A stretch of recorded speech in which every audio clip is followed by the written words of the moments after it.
the Al Amirat. It's been that kind of a tournament for Oman where they've just not been able to find the wins so far, and they'll be eager to cap this quadrangular with a good showing. It's a beautiful setting here. You're right in the center and dropped in the lap of nature with a backdrop of mountains, making it one of the most picturesque and beautiful venues to be in. And even as we enjoy these breathtaking visuals, it's the cricket that has been of the highest quality, and the home side Oman will be eager to put it past and inform UAE, who are still to drop a game in this quadrangular tournament in the build-up to the T20 World Cup qualifiers, which is scheduled to take place in a few days from now. Alright, so how is the surface going to behave? Well, we have Shoaib Ahmed to give us a lowdown on that.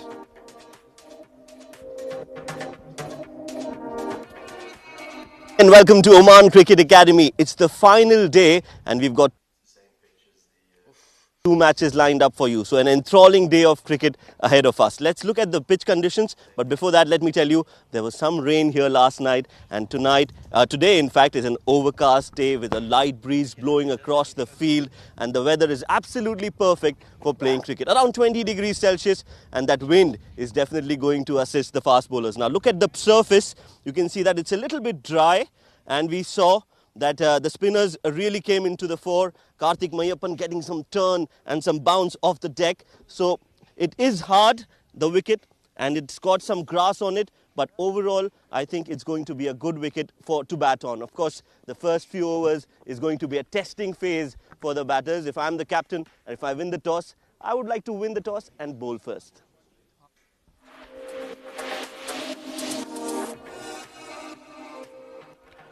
Overnight rains have actually had an impact on the conditions over here. It will be interesting to see what the captains also decide, keeping in mind that the pitch were under covers as well. We'll have to keep a look at that. We'll have to get to the toss as well in some time from now. We'll head across to the pitch where we have Neil Oja with both the captains.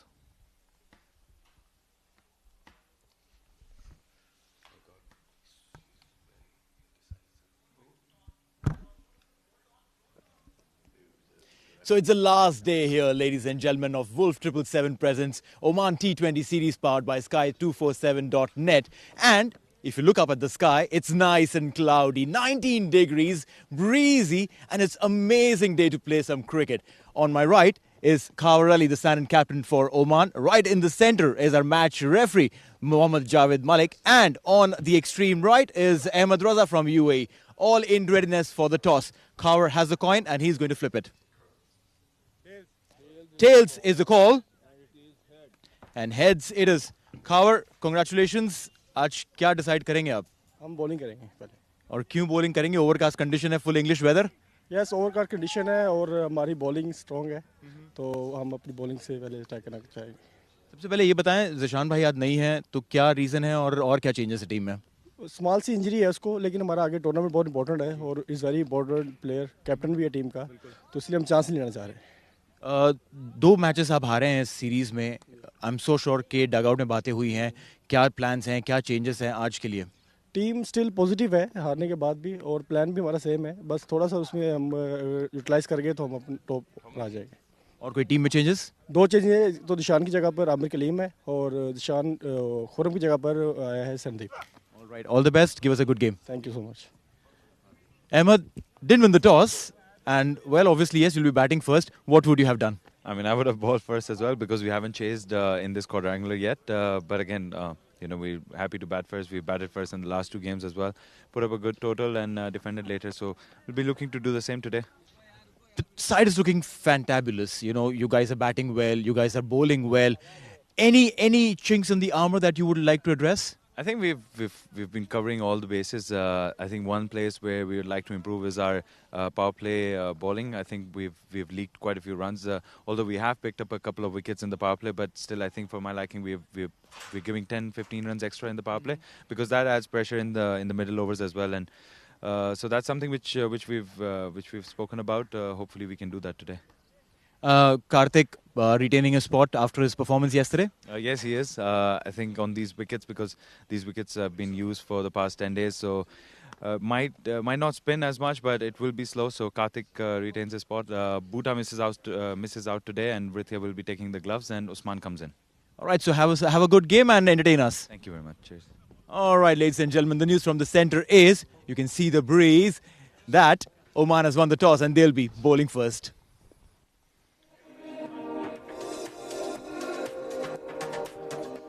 Not at all surprising there with the decision made by Oman to elect to field first.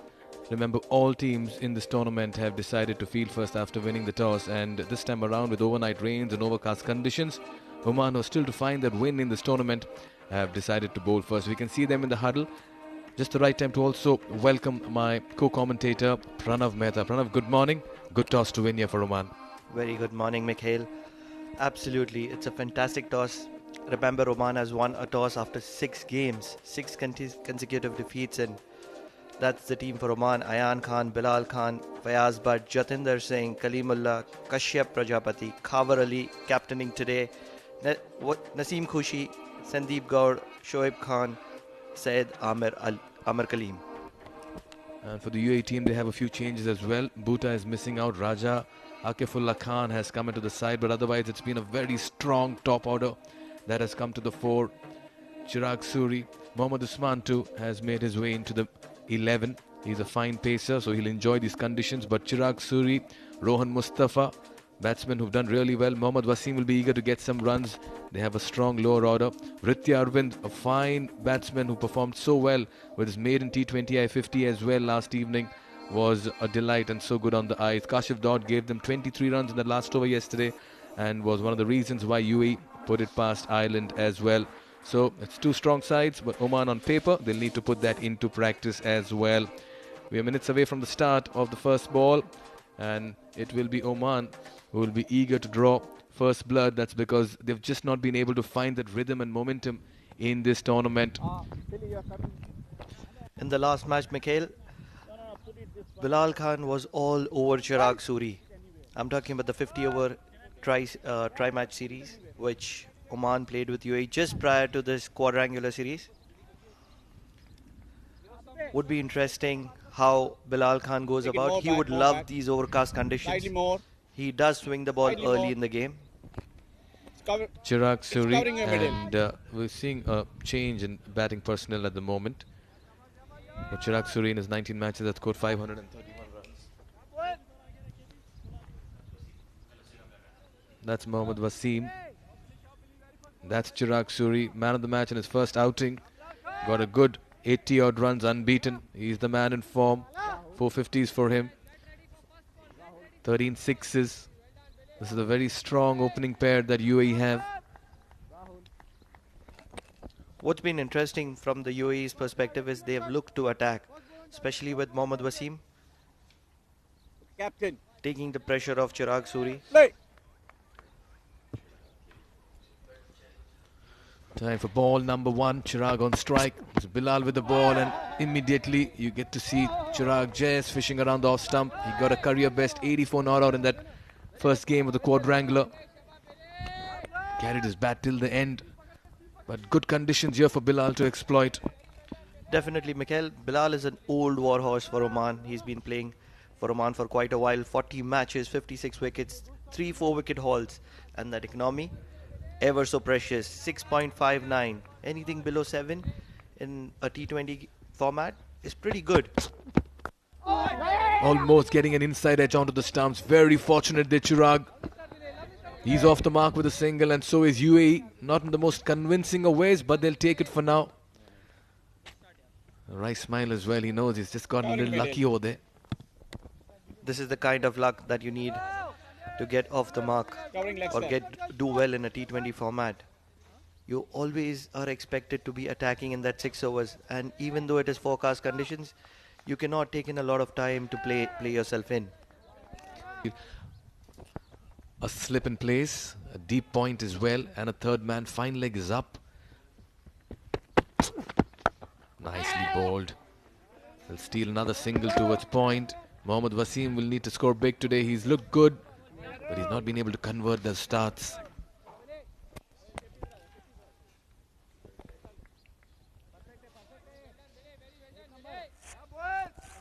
Chirag Suri is such an impressive batsman. Let's not forget he got selected to play the IPL a couple of years back. Gujarat Lions, was it? Again, just fine in the middle of the bat. It's a good surface. Yes, the conditions will help the Pacers, even as the sun is playing hide and seek with the clouds. Bilal will be eager to get that new ball to move. We can see a gale of breeze blowing across the ground. At the same time, it's very cool as well. Different conditions to what it was yesterday, Pranav. Oman surprising us with the weather. Heavy rains last evening. Oman's weather is very unpredictable. Anybody who has been residing in Oman for a while would confirm with that. Bilal Khan charging in. What a beautiful square cut was that from Chirag, directly in line of Ayan Khan. Almost carried to Ayan Khan as well. Just playing that on the up, was not very close to it to play that drive. Talking about unpredictable weather, just like the team at the moment. Very unpredictable with your performance, Oman. Oman is a very, very good side.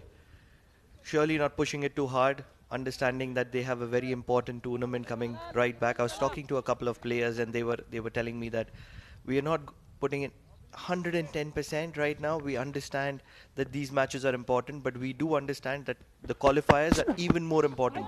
What a ball was that from Bilal Khan. How did that not take an edge of Wasim? That missed everything. What a delivery to end the first over. Only 3 runs coming off it.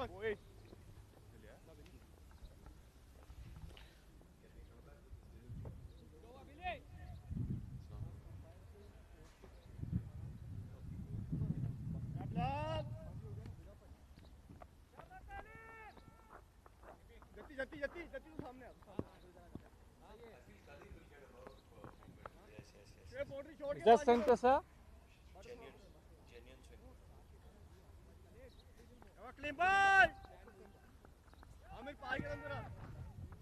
That's the dugout for Oman and UAE. Leg stump, sir?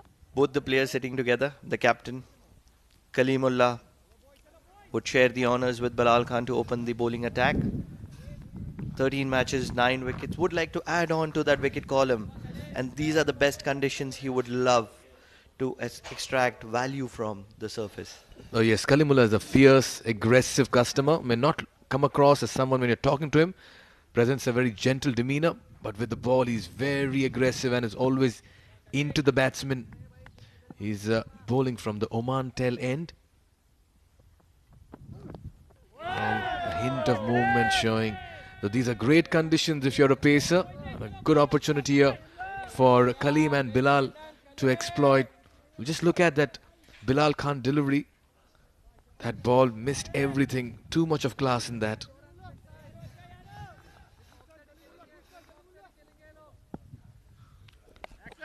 What a ball was that from Bilal Khan. Pitched in line of the stumps, angling away, squaring Wasim all around. If Bilal Khan is extracting value from the surface, Kalimullah will do even more with his height coming into play. He's a genuine swing bowler. I did see him in one of the matches. Was commentating in the Oman D20. That's Bhuta. Oh, great camaraderie between UAE and Oman. They're having a nice little laugh, hearty laugh there. Zishan Maqsood and Bhuta. Just coming back to Kalimullah. That one match he was very hostile and just broke the back of the batting lineup with his swing and pace. Once again hurrying the batsman, steal another single towards backward square like Fayaz, but he'll have a role to play. He's another bowler who swings the ball very late. Genuine outswing bowler Fayaz Butt. Kalimullah is also a genuine outswing bowler. He partners Bilal Khan for the last 4-5 years and has been doing extremely well for Oman team. They've kept a fielder for the pull. At the same time, Kaur Ali is attacking with a slip as well. He's aware of the conditions and he's backing his bowlers and giving them an opportunity to strike. Third man and deep square leg. 2 fielders outside the 30-yard circle. Oh, he's picked him up. Fielder coming underneath that one. But that goes over him. That was an audacious hit there by Wasim. He's done it in the past. But this time around, He just picks him from middle and off and plays him over square leg for a 6. What a classy player is Wasim. I've been following him for the past few days, and the shot selection which he has, the class which he brings in is amazing.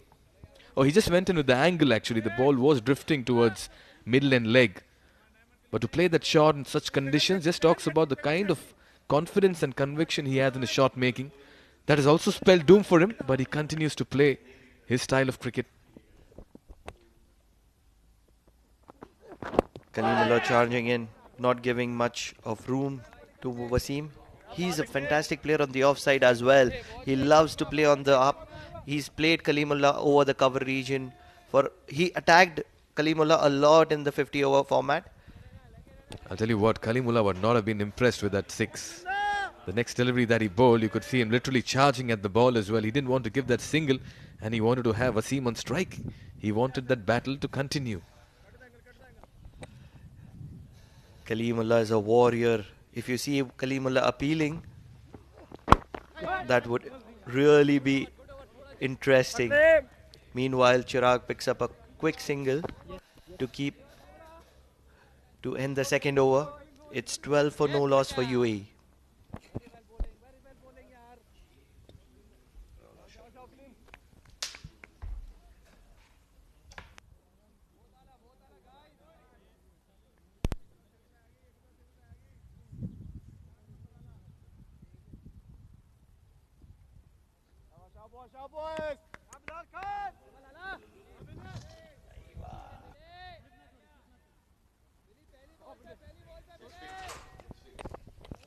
That's the dugout, UAE dugout. They would be fairly happy with the start considering the conditions. 12 for no loss. What do you think, Mikhail? Oh yes, they've been on the front foot from the word go. Again, Chirag Suri, something about his batting indicates that he likes to dominate the bowler. Even in such conditions, with some kind of movement presented, he's still ready to step out and use his feet very early in his innings. Slip has been persisted with. Cover believes in attacking. They have a deep square leg and a third man. Chirag is standing fairly out of the crease to counter the swing. Cutting in the yards.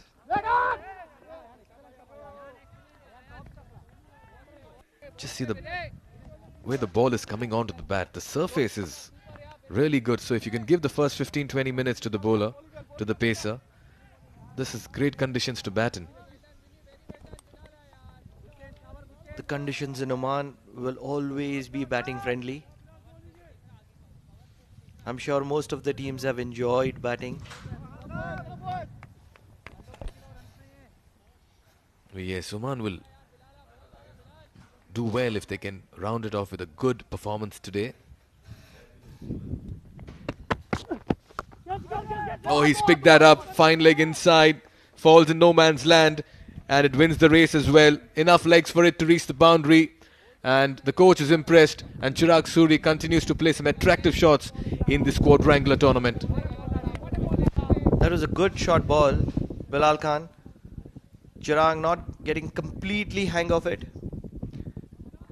Look at that. He was a little late, but makes sure that he plays it over the fine leg region, with the fine leg fielder being inside the circle.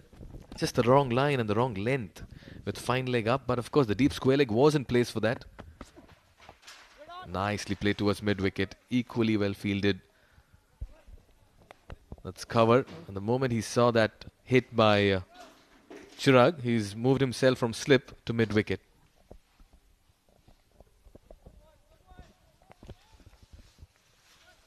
The breeze blowing across the ground. It should assist the in-swingers of Bilal Khan, his strength. Taking the pace off it this time. He realized, shy the stumps. Intent, execution, everything in that.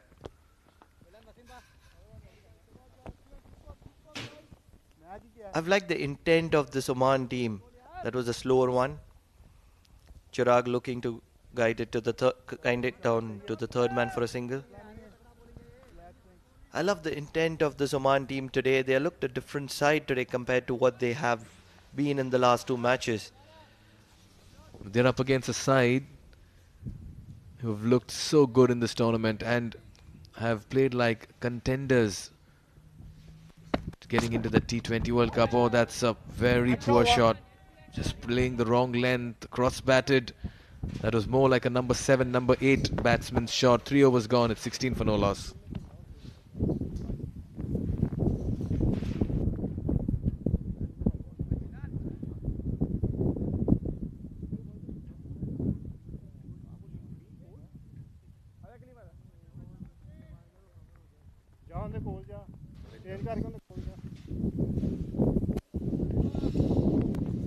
That's the batting card for UAE.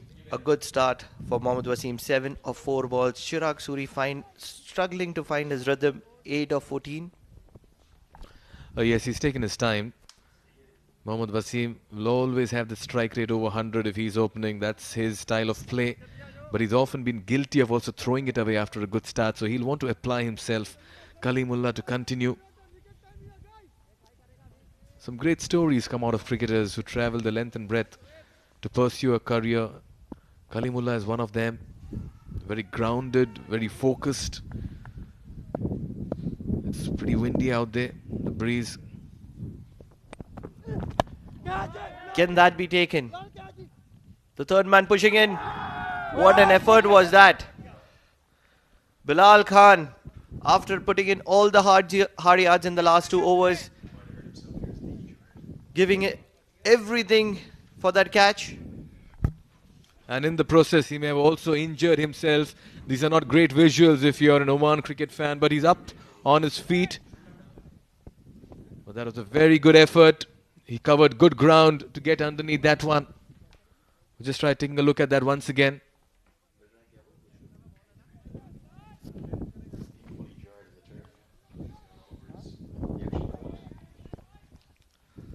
Length outside off, and Mohammad Wasim, as usual, plays one shot too many. And look at that effort. Look at that effort from Bilal Khan. He's the left-arm pacer from Oman. Oh, yes, pacers often run out of reputation for doing some great work in the field, but this time Bilal did well to get underneath that one, but couldn't quite complete it.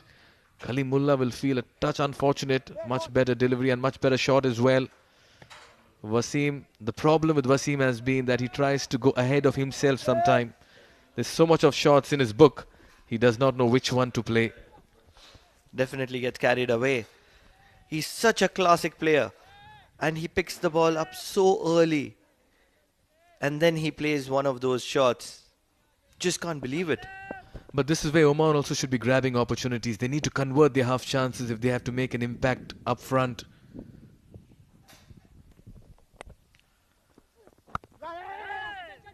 Looking for a quick single there. Brilliant running between the wickets between these two. Encouraging by Mohammad Wasim. We know him for the big hits, but it's these quick singles that will add a lot of relevance to his batting in the middle. Chirag is taking his time. Bilal Khan there, good effort. He's looking good at the moment. Just felt that he may have just hurt his knee in the process while taking that catch. Still just looking for bruises in his hand. Bilal Khan is such an important player for Oman. They cannot lose to afford to lose him just prior to the World Cup qualifiers.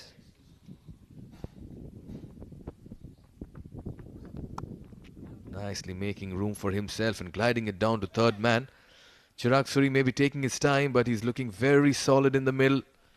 Once again, he's had a good measure of the pitch. He knows it's coming on well. There's hardly any lateral movement as well, Pranav. So he's ready to move in the crease and just shuffle around. Quick reminder, these are our broadcasters and streaming partners in India's Eurosport, Pakistan Jio Super, USA NXT Level, Nepal Himalaya TV, Middle East Dubai Sports. In India, a streaming partner, the Fan Code. In Nepal, it's OSR Sports. And rest of the world on YouTube, it's CricTracker. And on Facebook, it's My Sports Eye. What a shot is that from Wasim. He's such a class act for UAE. Oh yes, up and above point. He had to be on his toes, and that was a very well executed shot there by Wasim. just had to jump on it and climb on it rather. One bounce into the backward point boundary. Very good shot and improvisation. If you have so much of talent and such high caliber, he's a high impact player for UAE. If he can be a little more responsible, it would be such a... And there, that's what we are talking about, trying to manufacture. This is what he needs to avoid. Play sensible, play a little longer. And he could get stronger as well with the bat. 4 overs gone, it's 24 for no loss.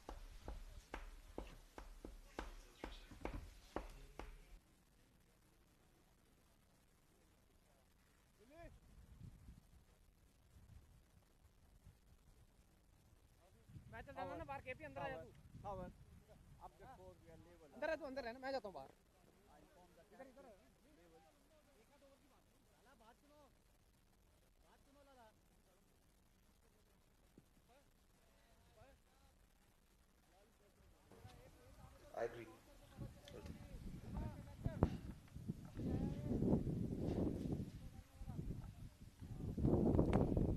And even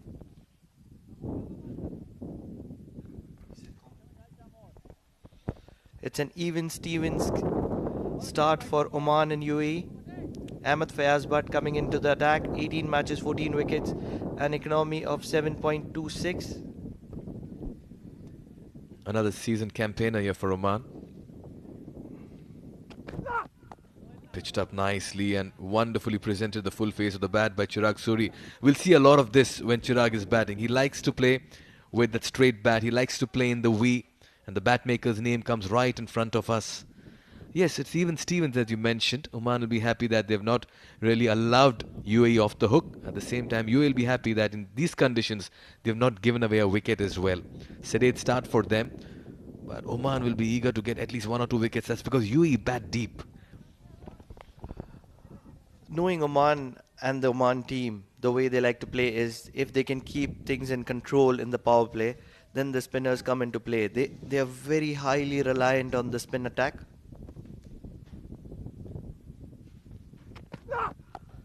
Some hint of swing, but once again nicely played, and a single towards mid-off as well. Good cricket all around. Just felt the ball curving into the right-hander.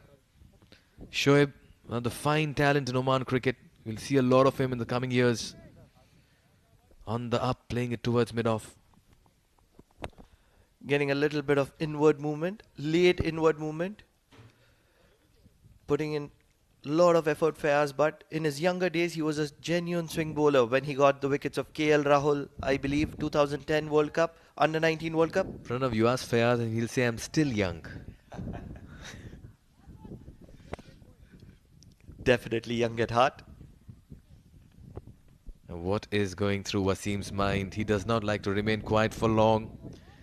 And at the moment, Fayaz is getting some swing, change in field. You have Nesta Damba at first slip now. There's an open vacant area in the mid-wicket region. And he's picked that up with ease and dispatched it into oblivion. Let me tell you, it's disappeared. The slip was put into position, but Mohammad Wasim says you can change the field every way, but if it's in the slot, it's out of the ground. With the talent which Mohammad Wasim possesses, the field is a mere factor for him. He can create those angles, and over here you don't need to create an angle when you can hit one out of the ground. Extremely clean and clear strike. Look at those forearms. Look at the strength in that. He's not just a power hitter, let me tell you. He's a sweet timer of the ball as well. Mohammad Wasim has raised to 20 in 10. What a comeback is that from Fayaz Butt, right in the block hole. A hint of late movement, that would be the reason for him to pitch the ball up to Mohammad Wasim. And Mohammad Wasim is well aware of the plan of Fayaz Butt. This is how much they play together. They understand each other well, neighboring countries. Just look at the way he's picked that up, effortless. He's timed it sweetly, he's in sublime touch. Only problem is he should not throw it away after all the good work he's doing in the middle. What a player.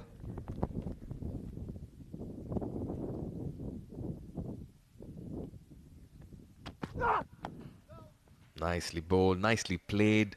The ball's coming onto the bat. It's a great contest here. Wasim is a very, very talented batsman.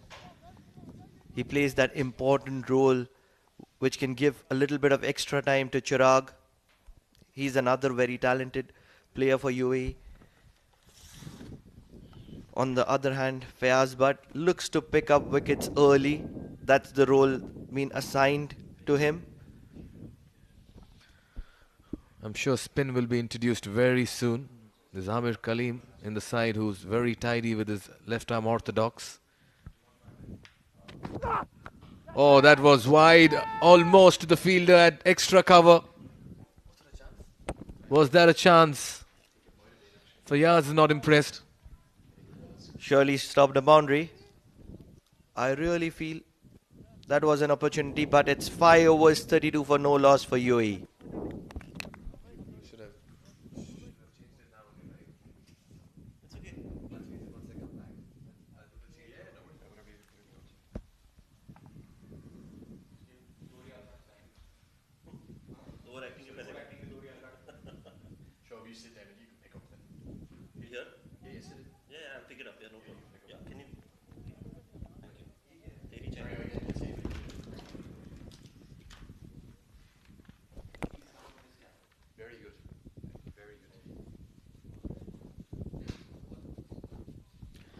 It's been a decent start here by UAE. All wickets intact. Oman will be eager to make an impact up front. The next 5 overs is going to have some exhilarating action. And to take you through all of it is going to be Shoaib Ahmed and Andrew Leonard. Thank you, Mikhail. Good morning to everyone who's joined us in this enthralling day of cricket. Yes, we've got a double header. 2 matches lined up for you. UAE taking on Oman. That's what is being brought to you. And it's beamed across the world. With me in the comm box today is Andrew. Good morning. Yeah, very good morning, Shoaib, and good morning everyone all the way around the world. The UAE have been outstanding. They're laying down a real marker. If they win today, they're going to close out this quadrangular series victory. And Oman, they've been all out of sorts. Oh yes, that's right. I think the intensity we talk about is so important in cricket, and today it looks like Oman have got that right. They're playing with a lot of aggression, a lot of intensity, right attitude, and it seems as if they've come out to win this game.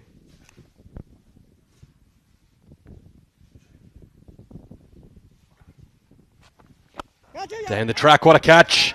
He's made that look very simple, just one finger pointed to the sky, almost stopping it like a parry. It was hit firmly back to his right, and he's made that look a lot easier than it actually was.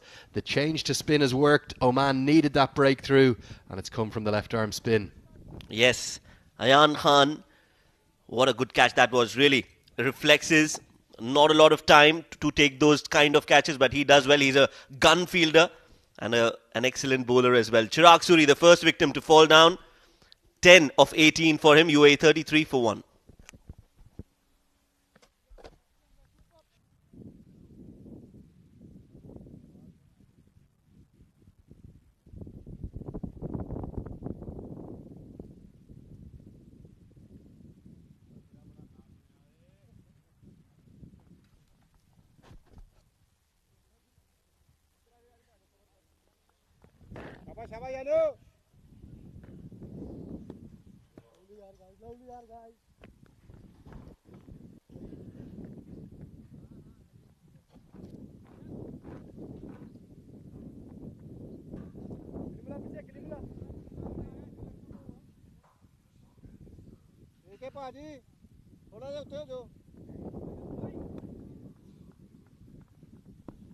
Rohan Mustafa, the player of the match yesterday in UAE's 13-run victory over Ireland, is in at number 3.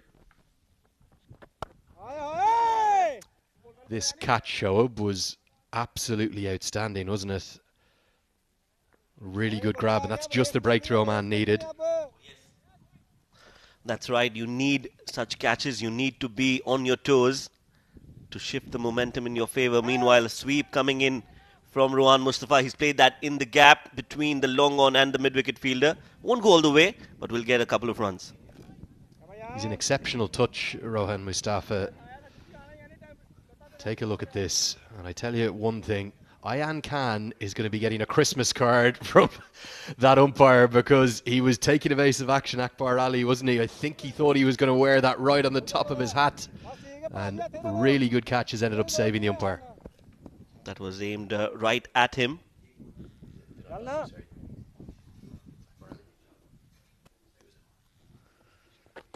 This time, just beating the outside edge of the bat.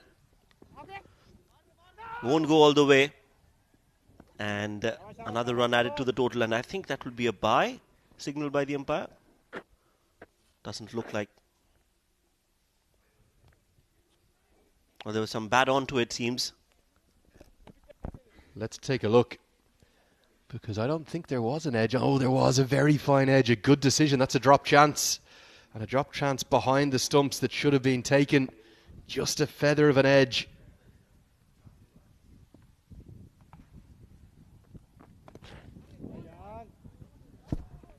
Runs down the leg side this time. Just paddled around the corner. Should get a boundary, will.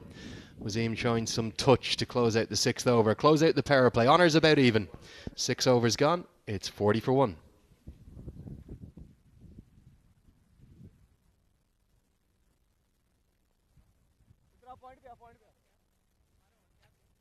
Second power play.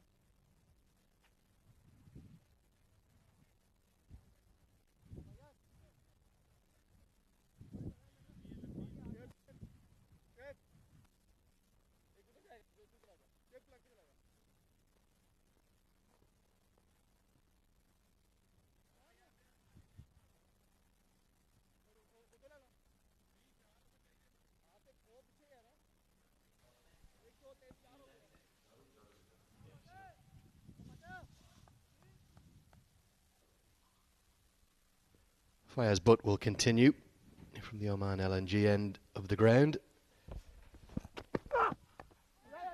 He's bowled with real aggression the last 2 days. He's been one of the few Omani bowlers to step up and show his true colours. He's been unlucky, particularly against Ireland, to go wicketless. That's right, yes, he's one of the backbone of the prime bowlers of Oman cricket.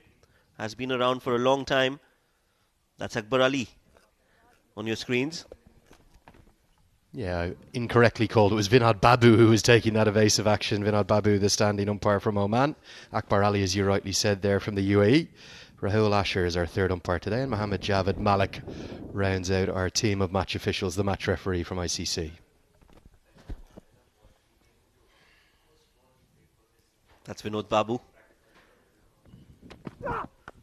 In the slot, straight down the ground. When he hits, they stay hit. Another big shot coming in from the bat of number 10, Mohammad Wasim. And he looks in great touch. Trouble in the car park as well for whoever's parked their cars up there. Some concern in the commentary box, surely. Mohammad Wasim hasn't done it. Where's it going to go? Oh, right over that sight screen. I think there's a lovely rental car that I'm sharing with someone that's pretty much in that vicinity. I hope it's all right. Well, I hope so too. I've made sure I park my car away from the ground. Especially when this man on your screen is playing. You need to get your insurance in order. That comes from prior experience, does it? It does, it does.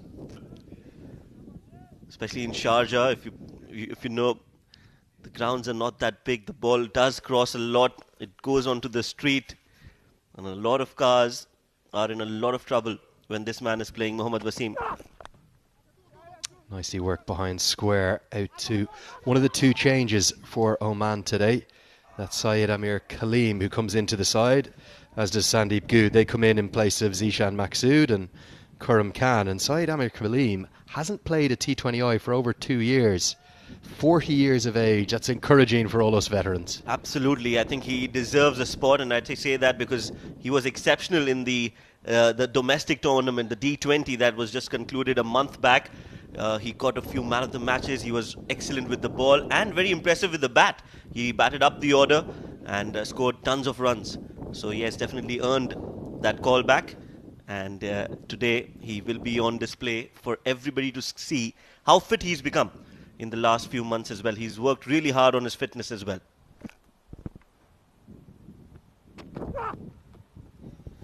And there's been a bit of a trend in the modern T20 game towards veterans, isn't there? You think of the likes of Imran Tahir still twirling away, even Christopher Henry Gale playing well into his 40s. And if you're good enough, you're old enough, or you're young enough in this instance.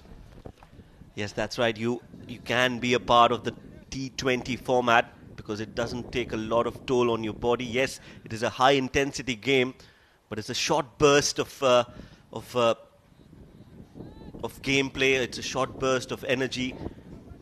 So you see that a lot of players well into their 40s are still doing well in that T20 format.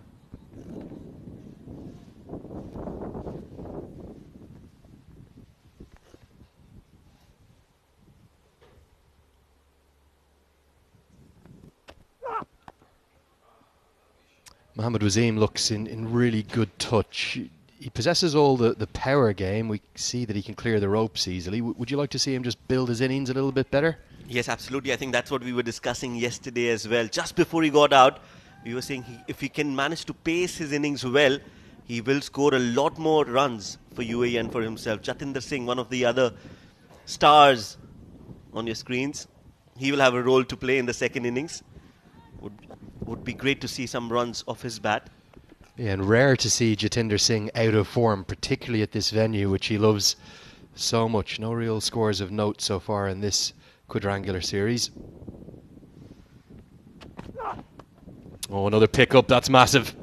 That is a very special shot. He's barely missed the block hole. It's a low full toss. They're difficult to put away, and it's soared all the way for 6. Well, that is a really difficult shot to play. Waseem getting hold of that low full toss and just depositing it over mid-wicket. That's gone all the way. 50 up for UAE with that 6. They reached to 55 at the end of the 7th over.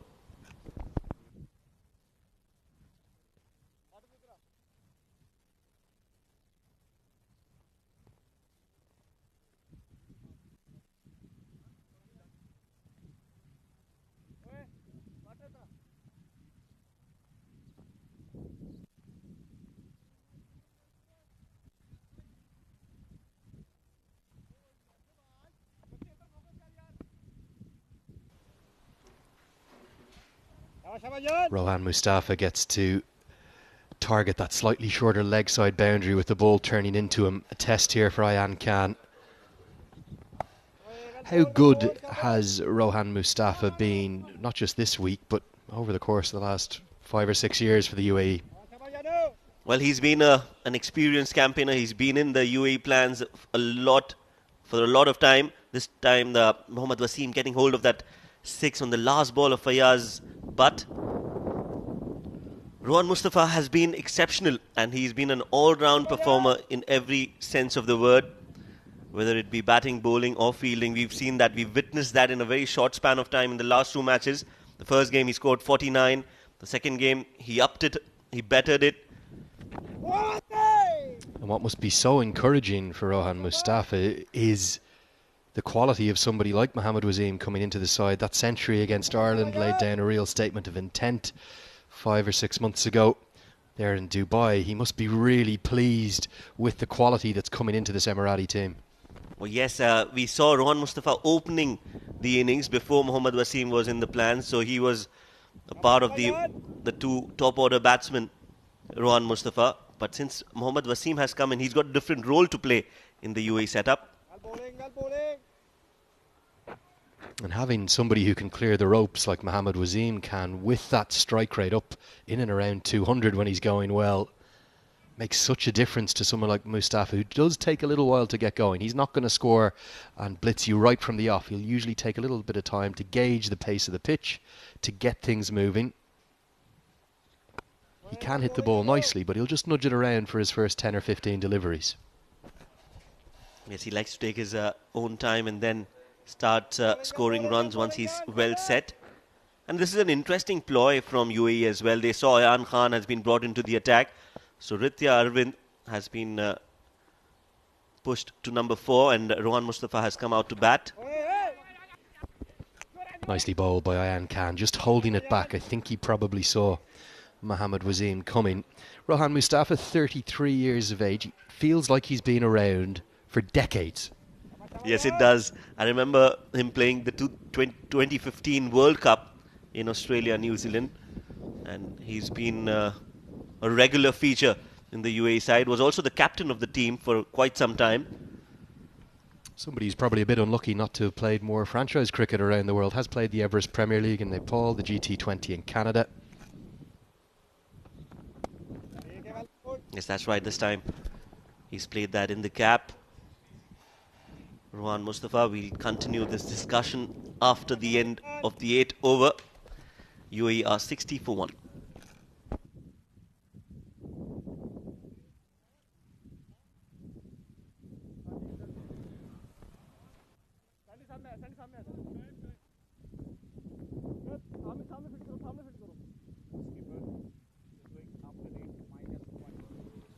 There's the two starting 11s today and two changes. One of them a big surprise. Zishan Maqsood is having a bit of a rest and Karam Khan has been dropped. Sandeep Goud back into the side, that's good to see. And Amir Kaleem, as we were talking about. And for UAE, Zahoor Khan, the hero from yesterday, probably just being rotated and Mohammad Bhutta missing out. While Raja Khan and Mohammad Usman come in. Tell us a little bit about those two in particular. Well, Mohammad Usman again has been a part of the UAE team for quite some time over the years. He too has been an experienced campaigner. He gets a chance today. Raja Akifullah Khan, he's the new addition to the UAE setup. He debuted last year in the Summer T20 Bash and had a good debut. Got 3 wickets in his debut game, and I think it was against Ireland, if I'm not wrong. Kaur into the attack, the vice-captain, the stand-in captain today, the second time he's performed the role. And that shows how often Zishan Maqsood misses games. Not too often at all, does he? Hugely consistent. Do you think that's probably just a rest thing ahead of the T20 qualifier that starts on Friday? Yes, I think he has a niggle and they just don't want that to aggravate and put the entire ICC qualifiers in jeopardy. So I think it's a good ploy. Give him enough rest so that he's fit and ready to go for the big ICC qualifiers.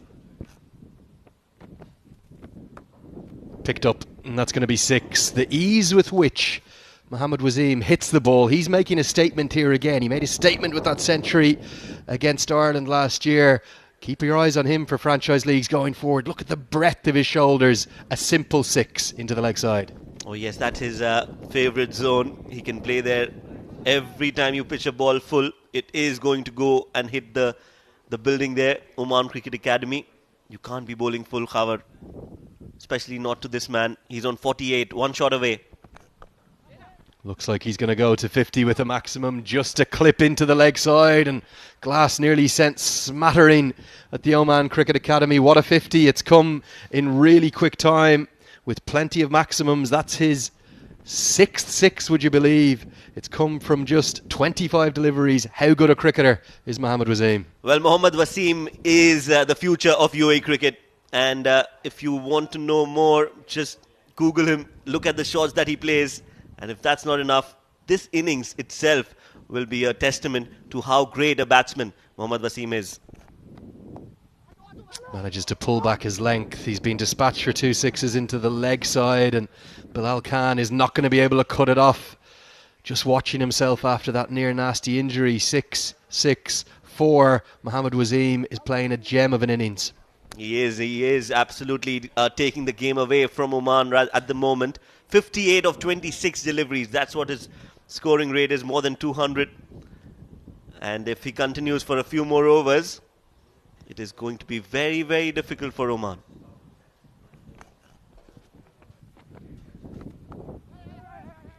And for me, the big question is Kaur, the captain of this side, why has he brought himself on from the far end of the ground, the Oman LNG end of the ground? It's probably a 50-55 yard boundary to the leg side, but even more importantly, that hit, that 6, is hitting with the wind as well.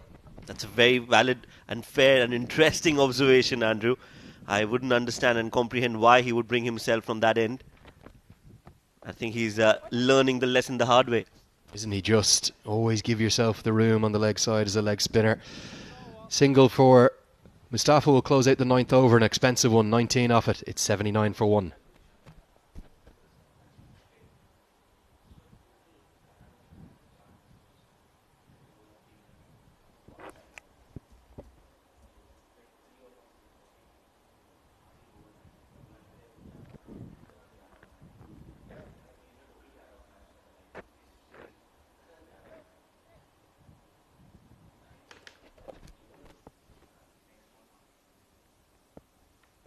UAE have dominated this quadrangular series. They've won 2 from 2. They're looking to stay perfect to take the title. Oman all out of sorts. They got the coin going in their favour. They decided to bowl first, but UAE are taking the game away from them. Oh yes, the initial few overs, as we suggested, were a little tacky for UAE, but they have negotiated that well, and now they have a platform set for a big score. Rohan Mustafa trying to go for that big heave yet again, but hasn't been able to connect it, just a single. I did say that UAE are taking the game away from Oman. I'll correct myself. Mohammad Wasim is taking the game away from Oman right now. That's right. They need this wicket. Oman needs to go and try and do something to create an opportunity for a wicket and see the back of Mohammad Wasim as soon as possible in order to stay alive in the game. This is good to see. It's not just power he possesses, he also possesses touch. And he's weighted that to intentionally hit it to just around the edge of the 30-yard circle. The fielder's right in the deep because they know Wasim could clear him and he'll get back for a couple. Yes, this is good batting. This is smart cricket from Mohammad Wasim. And we'd like to see more of this from this young man. He's fit, he's agile, he's quick, and he's strong as well. Seems to time the ball really nicely, and when he hits it, he's not trying to overhit it. He clears the ropes with ease. That's right, yes. A very stable frame of a body. Has good low base. Very still head, and they've taken a quick single here yet again. Some good quick hands as well. UAE, a very happy side. They look a very happy camp at the moment. Robin Singh, their head coach, is going to be dreaming of maybe not just qualifying for that T20 World Cup, maybe winning the entire qualifier. The form side going into that, if they win today, they will close out this quadrangular series win 3 from 3. That'll get us to the halfway stage of the first innings. We'll have a commentary change in a moment, and the score is 84 for 1.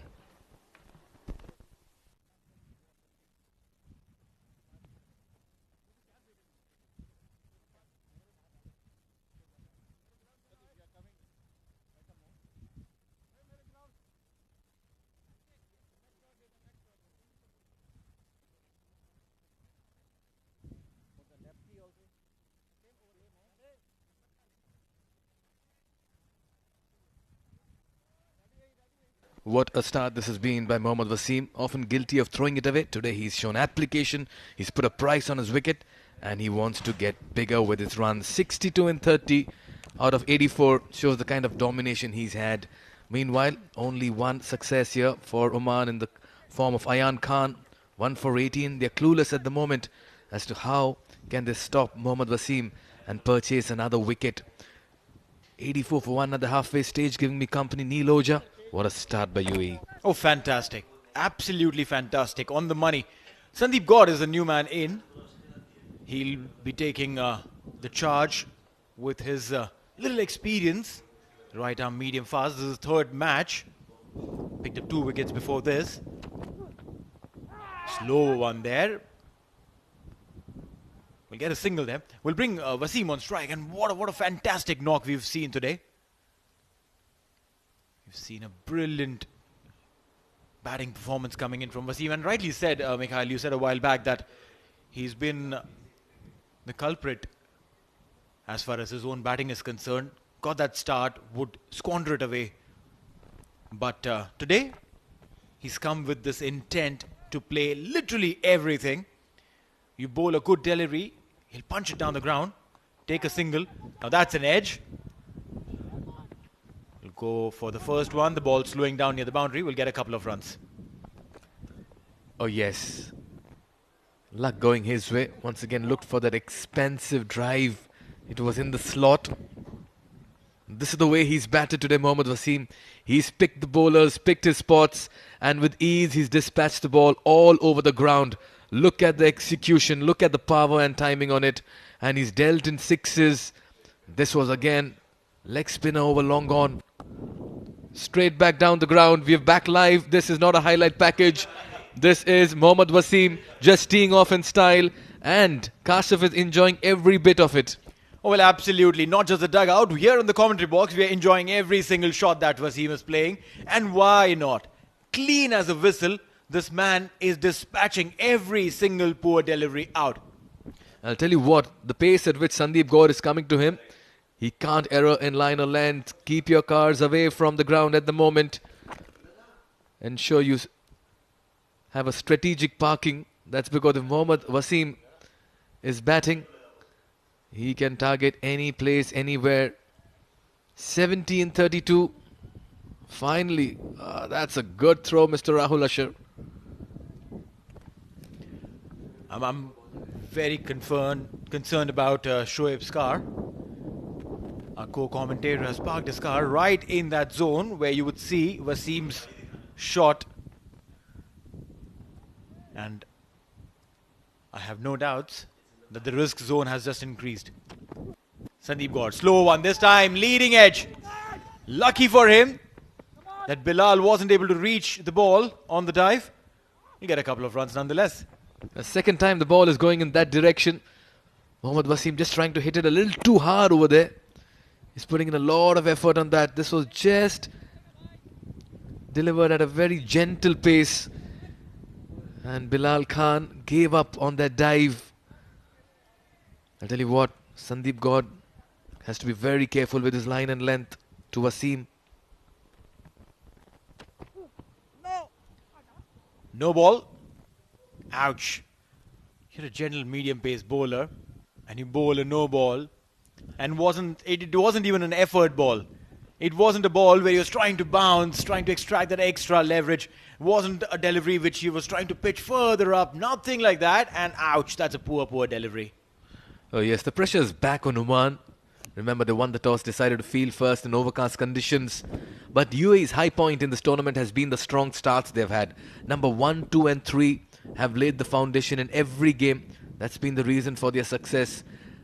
So it's a free hit on offer. Rohan Mustafa this time decides to go big. Straight to the fielder, Jatinder Singh. A single. I don't think there's any need to go aerial from Rohan Mustafa's perspective. Yes, it was a free hit, but still, I haven't seen Rohan clear it as cleanly as Wasim has been able to. It'll be ideal to keep bringing Wasim back on strike. Last ball of the over. Cuts it. And a dot ball. There's an overthrow. That's silly. That's really silly. There was no need to do that. You don't have a backup. End of the over. 11 gone, 99 for 1. Just try to find the gap this time around. A needless throw to end the over and concede a single as well. 11 gone, 99 for 1.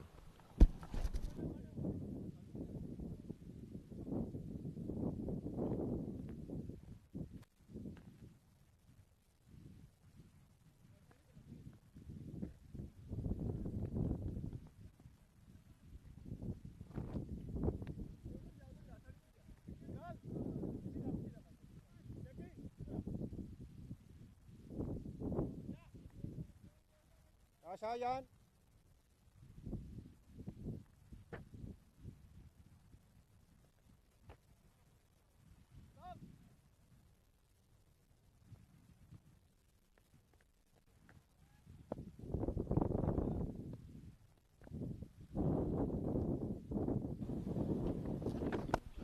ठीक है 100 up here for UAE, courtesy some wonderful hitting from Wasim's bat. Out of 100 runs, 75 have come from this man's willow in only 36 deliveries. He's put the pressure back on the home side and has single-handedly just pulverized all the bowlers in the middle. Ayan Khan 1 for 19. He's completing his quota of 4 overs. Rohan Mustafa, as always, continues his good work in the middle of grafting and accumulating runs. Short and wide, looks to cut that away, will fetch a single towards point. Oh, they've taken a second run as well. Very good running. They've stolen it right under the nose and eyes of the fielder. Oman has been ball watching for the last few overs. There was only a single in this. Just look at the way, the manner in which they accelerated. Shoaib, little too slow to attack the ball there. Shuffling in the crease, picking that from outside off towards mid-wicket. What a batting performance this has been. There's Rohan Mustafa playing the supporting role to a Wasim blitzkrieg. 3 more deliveries to go for Ayan. He's bowled really well today. 22 runs he's given, picked up that big wicket of Chirag Suri.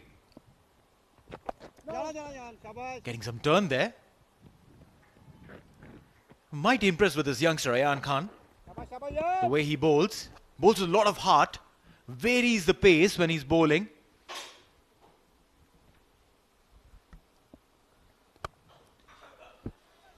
This one's hit. Oh, what an attempt there. That was a phenomenal attempt at the boundary. He got the ball in his hand, but with the ball, he stepped out. That was a Wasim sixer. What a dramatic effort over there with Kalimullah. Remember, he's a fast bowler. That ball was travelling because it was firmly hit. He timed the jump perfectly. We'll take a look at once again.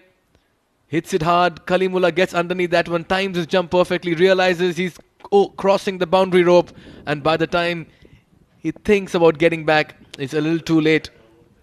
Effort was there, the execution just going a little haywire as Mohammad Wasim continues to belt sixes in the middle. 82 in 39. He's having a ball of a time in the middle. 12 overs gone, it's 1-1-0 for 1.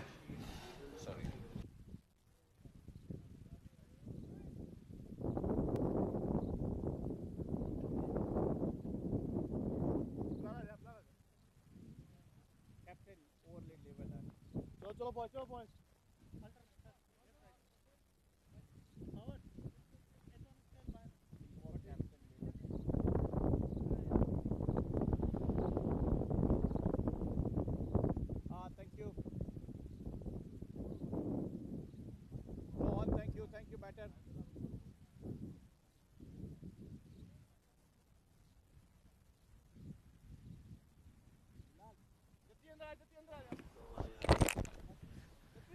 "12 overs gone, it's 110 for 1. Wasim, 82, just 18 runs short of yet another T20 international century in his very short career. Bilal has been brought in back into attack. He's bowled 2 overs. 7 runs he's given, and rightly so. That's a good call. You need a wicket here, Oman, and for that you need to bring your spearhead. And that's what has happened. Bilal Khan will be bowling from Oman LNG end. Wasim on strike. That's smart cricket. Takes a single, gets off strike. How well has Wasim applied himself this morning. How wonderfully he's batted, paced his innings. His shot selection today has been a touch lucky, but you need that kind of fortune. Jatinder Singh with a direct hit over there, but Wasim was well and truly inside the crease. I'm telling you what, UAE is eyeing something close to 200 at the moment. 9 wickets in hand. Wasim 13 short of a century. Rohan Mustafa in prime form. And Oman struggling to get a wicket. The script is looking one-sided at the moment. See a change in the field set. Deep square leg in position. A deep point. Long on, long off. Plays it straight over the bowler's head. We'll get a single.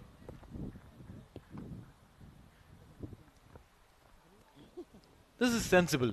You know that Bilal has come in to bowl this over. All you need to do is see him through. Get your singles in place, and you're sorted. There's no need to take any risk whatsoever in this over. Oh yes.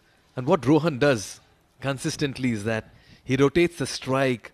He's a busy cricketer, relies a lot on the singles and then shifts gears sometime later. Nicely bowled, nicely played. Bilal is getting those deliveries right underneath the bat. It's a comfortable dugout over here for UAE. Well, absolutely. Everyone in the dugout pleased with what they see right now on the scoreboard. 113 for 1. Yesterday they had lost both their openers. Well inside the power play. The middle order came to rescue Ritya Arvind and Rohan Mustafa. Today, one half of that opening pair still around and scoring really big. Wasim, 84 of 41. It's going to be Rohan Mustafa on strike for the Bilal Khan delivery. This field, they take a single. That was in the slot, a very firmly hit drive by Rohan. Cover at covers. That was coming into the right-handed batsman. That was firmly hit. Cover got his body behind it. Couldn't quite complete.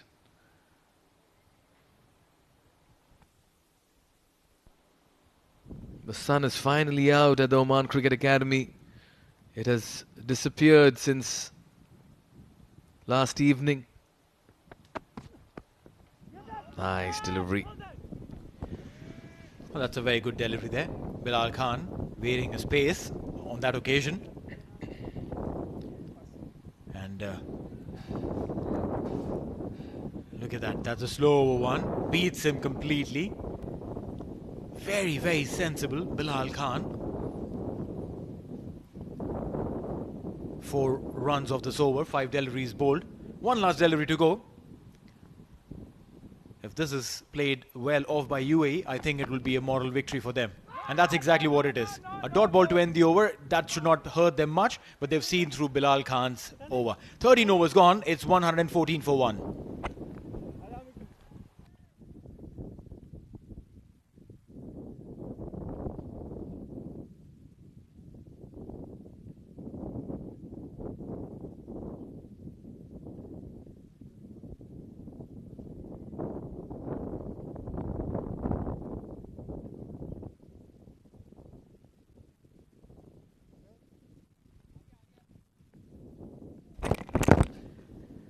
Alright, so Chirag Suri, 10 runs of 18 deliveries, caught and bowled by Ayan. Mohammad Wasim still on 84, what a knock he's done. But then look at this, the batting to come. Ritya Arvind, we saw him playing a fantastic knock, a half century. Followed by Mohammad Usman. Kashif Daud, he knows a thing or two about hard hitting. 23 runs in the last over yesterday's game. Ahmed Raza also can do a bit with the bat. Amir Kaleem has been brought into attack. Left arm spinner. Bowls wide outside the off. That's a very interesting choice. You have a left-handed batter playing, and that's Rohan Mustafa, who's in the form of his life. And you bring in a left-handed spinner. Yes, it's the options available here for Kawar Ali. Saeed Amir Kaleem playing after a while, coming back into the Oman cricket fold. 25 wickets for him. Economy around 7, 2 4-wicket hauls. He was prolific in the Oman D20. Stormed into the side. Oh, that's gone straight to the fielder and taken. Amir Kaleem is running towards his fielder. That's because they've taken the big wicket of Mohammad Wasim. Introduced into the attack, and he strikes in his very second delivery. Ayan Khan with that catch, and they see the back of Mohammad Wasim. That's a very big wicket. What a inspired change there. Amir Kaleem brought into attack. He bowls, that's going down the leg side, and probably with a plan, because Ayan Khan was standing right there at that very position. Didn't move an inch, and the throw went straight into his hand. Wasim stepping back, 84 of 44. A brilliant knock comes to an end. He was agonizingly close to his century. 115 for 2 in 13.2 UAE.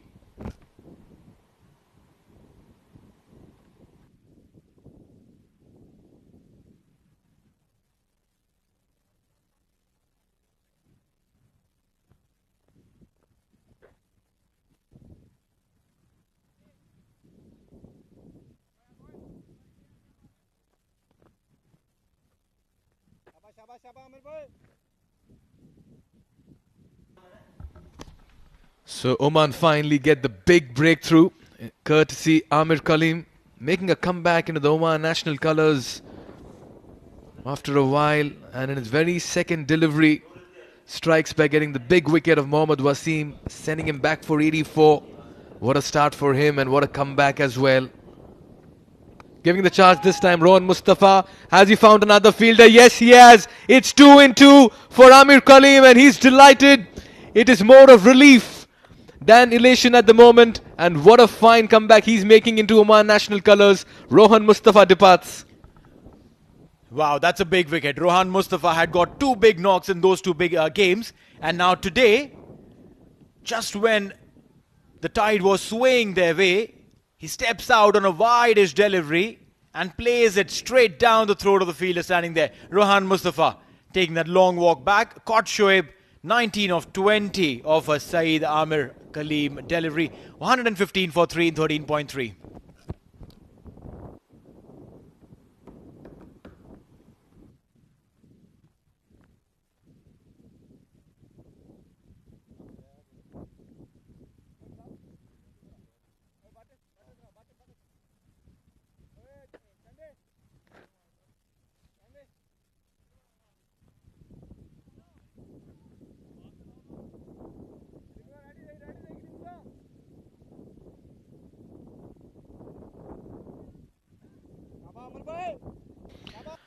What a turnaround here by Oman. 2 quick wickets. Amir Kaleem on a hat-trick, making a comeback, and in his very first over, he struck twice.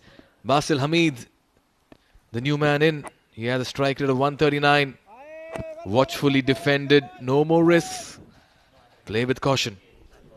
That was a hat-trick ball.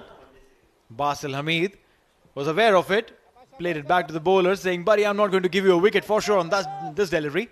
But he's done really well. Amir Kaleem, look at that. A single, 2 wickets, a dot ball, and he's ready to bowl more. Slightly back of the length delivery there. Went on the back foot, single. It's a very good over coming in play. Picked up 2 wickets and both batsmen were set in. That was Wasim scoring 84. And then a wide-ish delivery. Tried to slash it. Went straight down the throat of the fielder at sweeper cover. What a moment in Amir Kaleem's career.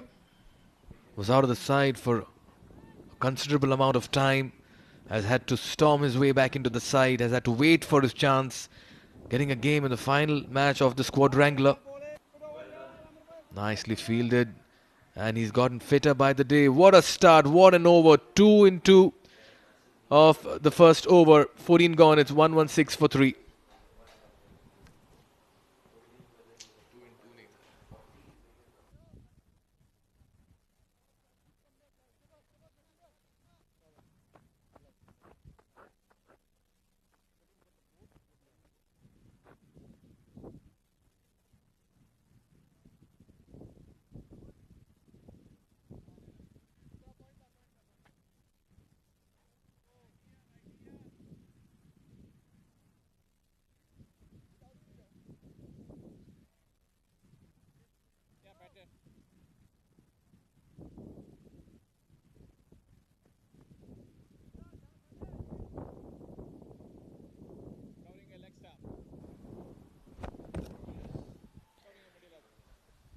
Kalimullah, 16 runs he's given in his 2. Got 2 more overs up his sleeve. Very soft spoken. Almost like a gentle giant. You look at him when he's playing, absolutely aggressive.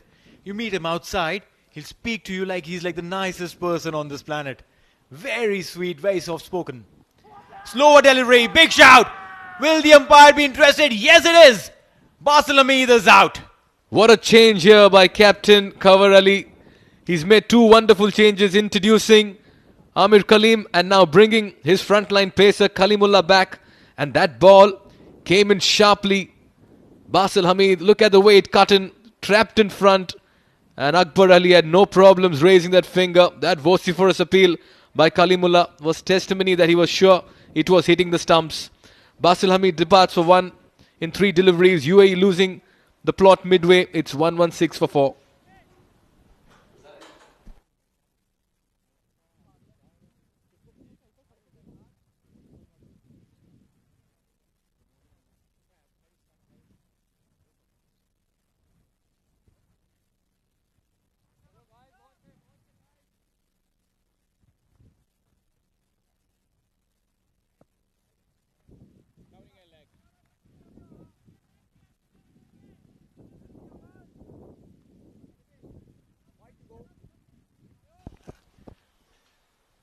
So it's going to be Ritya Arvind, half century from the previous game.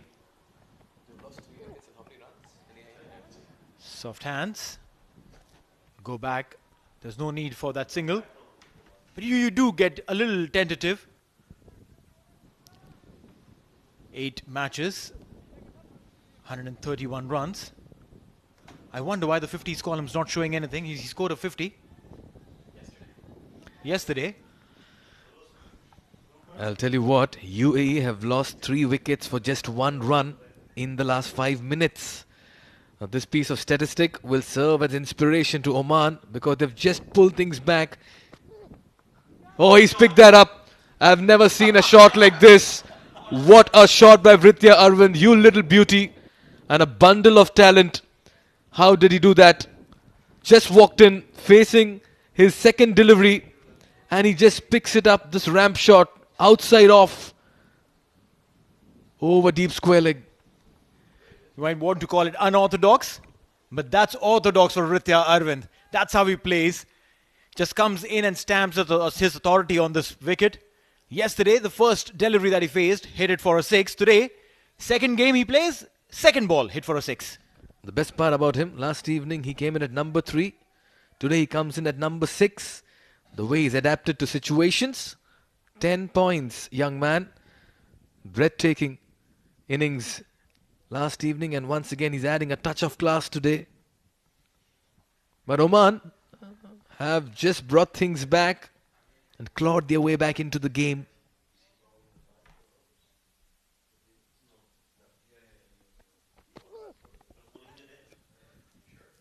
We'll get a single. Ritya Arvind. 3 wickets have fallen in a quick span of time. UAE 1, 2, 3 for 4. Kalimullah getting that wicket of Basil Hamid. The ball coming in sharply. Hit on the knee roll.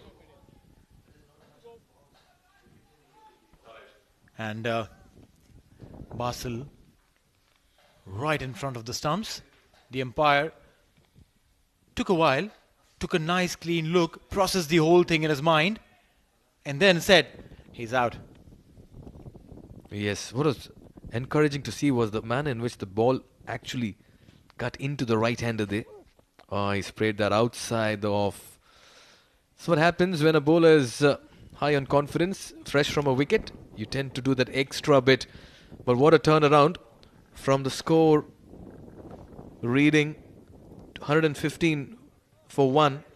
They've now gone to 116 for 4. Broadcasters in India, Eurosport, Pakistan, Geo Super, USA NXT Level, Nepal, Himalaya TV, Middle East, it's Dubai Sports, rest of the world, YouTube, CricTracker, Facebook, My Sports Eye, and India Fan Code.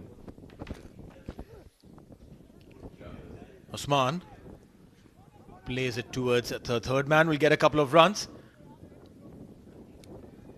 Again, a very senior player for UAE, Osman. He's played a lot of cricket. Amir Khalib on your screens. What a over. What that over was. Ayan Khan there. We get to see this a lot in cricket, this kind of camaraderie. Amir Khalib, he's bringing in all his experience, his fitness and agility, making a comeback. After 2 years, he's making a comeback into the national side. What a moment it is for him. He's scripting a wonderful fairy tale story. The last he played was in Feb 2020. I did have a word with him sometime back during Oman D20, and he said, I'm really trying to make my comeback. And he impressed everybody. He broke the selection door with his performances. Well, yes, when you pick up 2 big wickets in that 1 over, when none of your other bowlers have been able to do anything, it definitely speaks volumes. All right, so with that dot ball, it's end of the over. 15 gone, it's 126 for 4. There'll be change in the voices and commentary box. It's going to be Pranav and Andrew.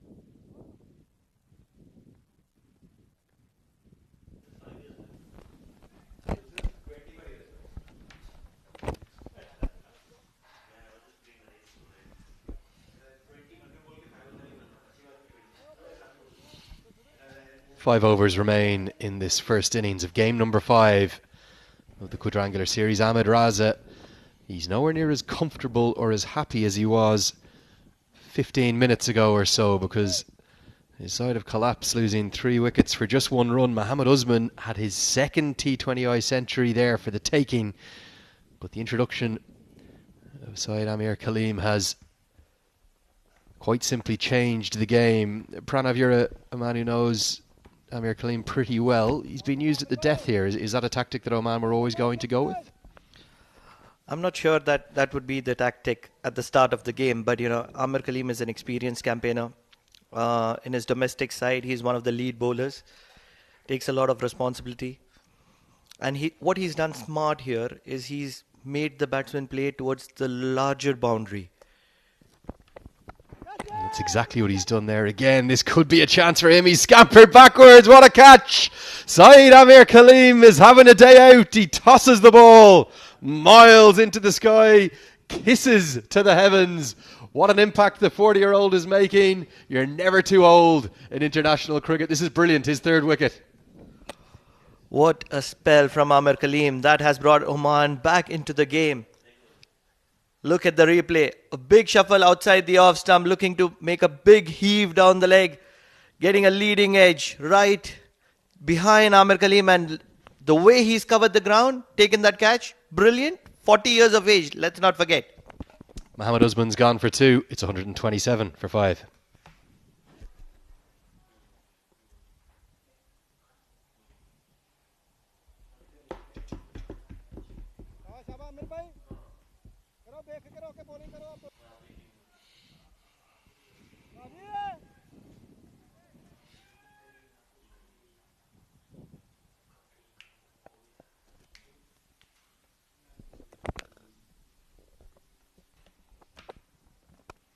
Not too often we've seen smiles on the faces of any of the Omani players, but you'd think by looking at him and his vigour and his energy that Amir Kaleem is 20 years of age, but he's double that. He's in his 41st year. He's just taken a spectacular caught and bowled. He's single-handedly dragging his side back into the game. Kashif Daud comes into bat. 5 matches, 68. What an impactful innings yesterday. He's going to be facing Amir Kaleem.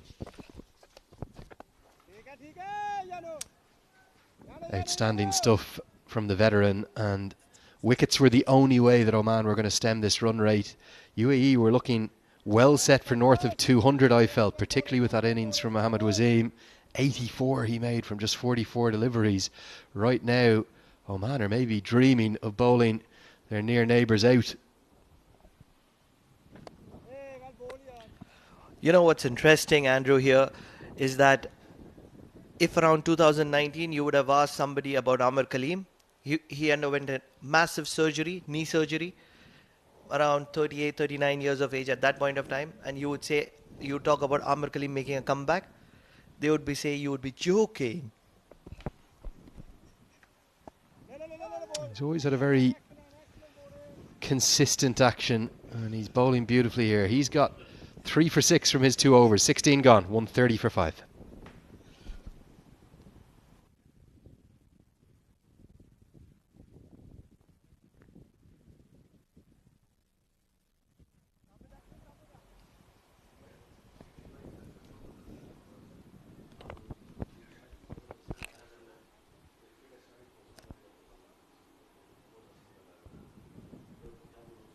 Seven bowlers used so far for Oman.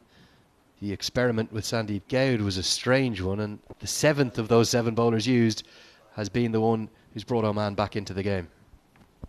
Amir Kaleem, 2 overs, 3 wickets for 6 runs, an economy of 3, absolute standout. And he hasn't done it on a wicket that's turning square or doing anything particularly special for him. He's just been very clever the way he hid the ball away there for the left-hander. With a change in bowling, Fayaz Butt will come in from the Oman LNG end of the ground. He's proved a little expensive today.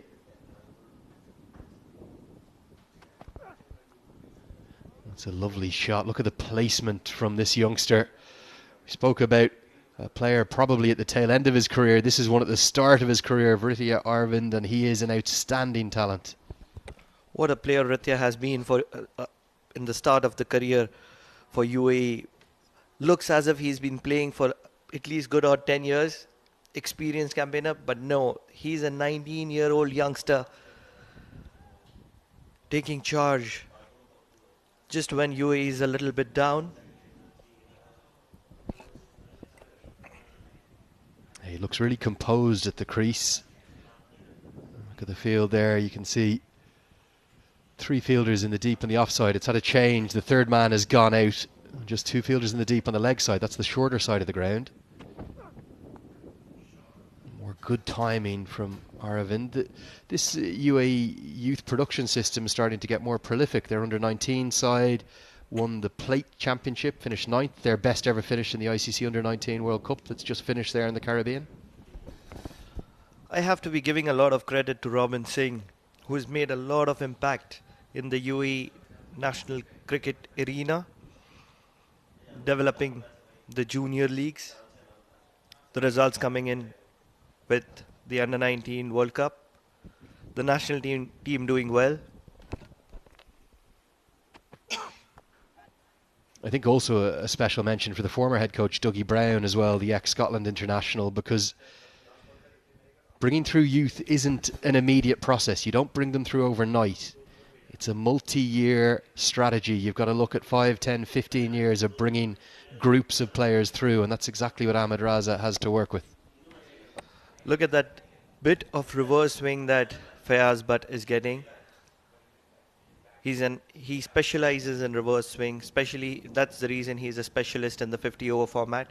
He's making a note in the T20. Just a little bit of late movement. It's almost after the ball has passed the bat. For Oman, they've real questions to answer. If they lose today, they're going to finish bottom of this quadrangular series and decide who's hosting the qualifier starting next week. That movement coming after the bat. They're in real trouble of missing out, you'd suspect. I don't think so, Andrew. The thing is that, this is a fairly experienced side. The average age is 30 plus of this team. There are a lot of experienced campaigners. The captain has been with the Oman team for almost a decade. Most of the senior players are there. That's the captain of UAE. He would be very happy with the way his team has responded. You're telling me there's no concerns about Oman not qualifying next week? They'll qualify to canter. These are home conditions. They're a very, very strong side. They've played incredible cricket in the last 5 years. This is just a tournament for them. They will see it that way. They understand that they have been doing very well. A couple of hiccups are always around the corner. Yes, a few areas need to be addressed, but they are a very, very strong side when it comes to big competitions. They have always been doing well in the ICC events. Good to see someone is keeping the faith. Not sure all Omani fans will be feeling the same. Slower ball, picked and heaved into the leg side. Will just be a single.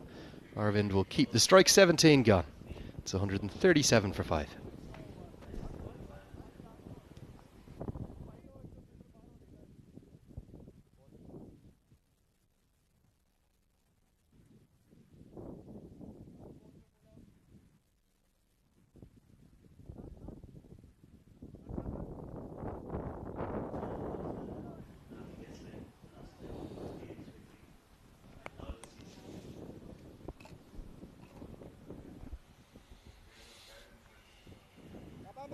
Amir Kaleem has 2 overs left. He'll probably bowl the 18th and the 20th over. Something we saw Rashid Khan do quite a lot of for Afghanistan in T20 internationals over the last 5 or 6 years. When T20 international cricket first came along, no one thought the spinners would bowl at the death, but it's a legitimate tactic now. I'm sure at the start of this game, nobody would be considering spinners bowling the death. It's generally not the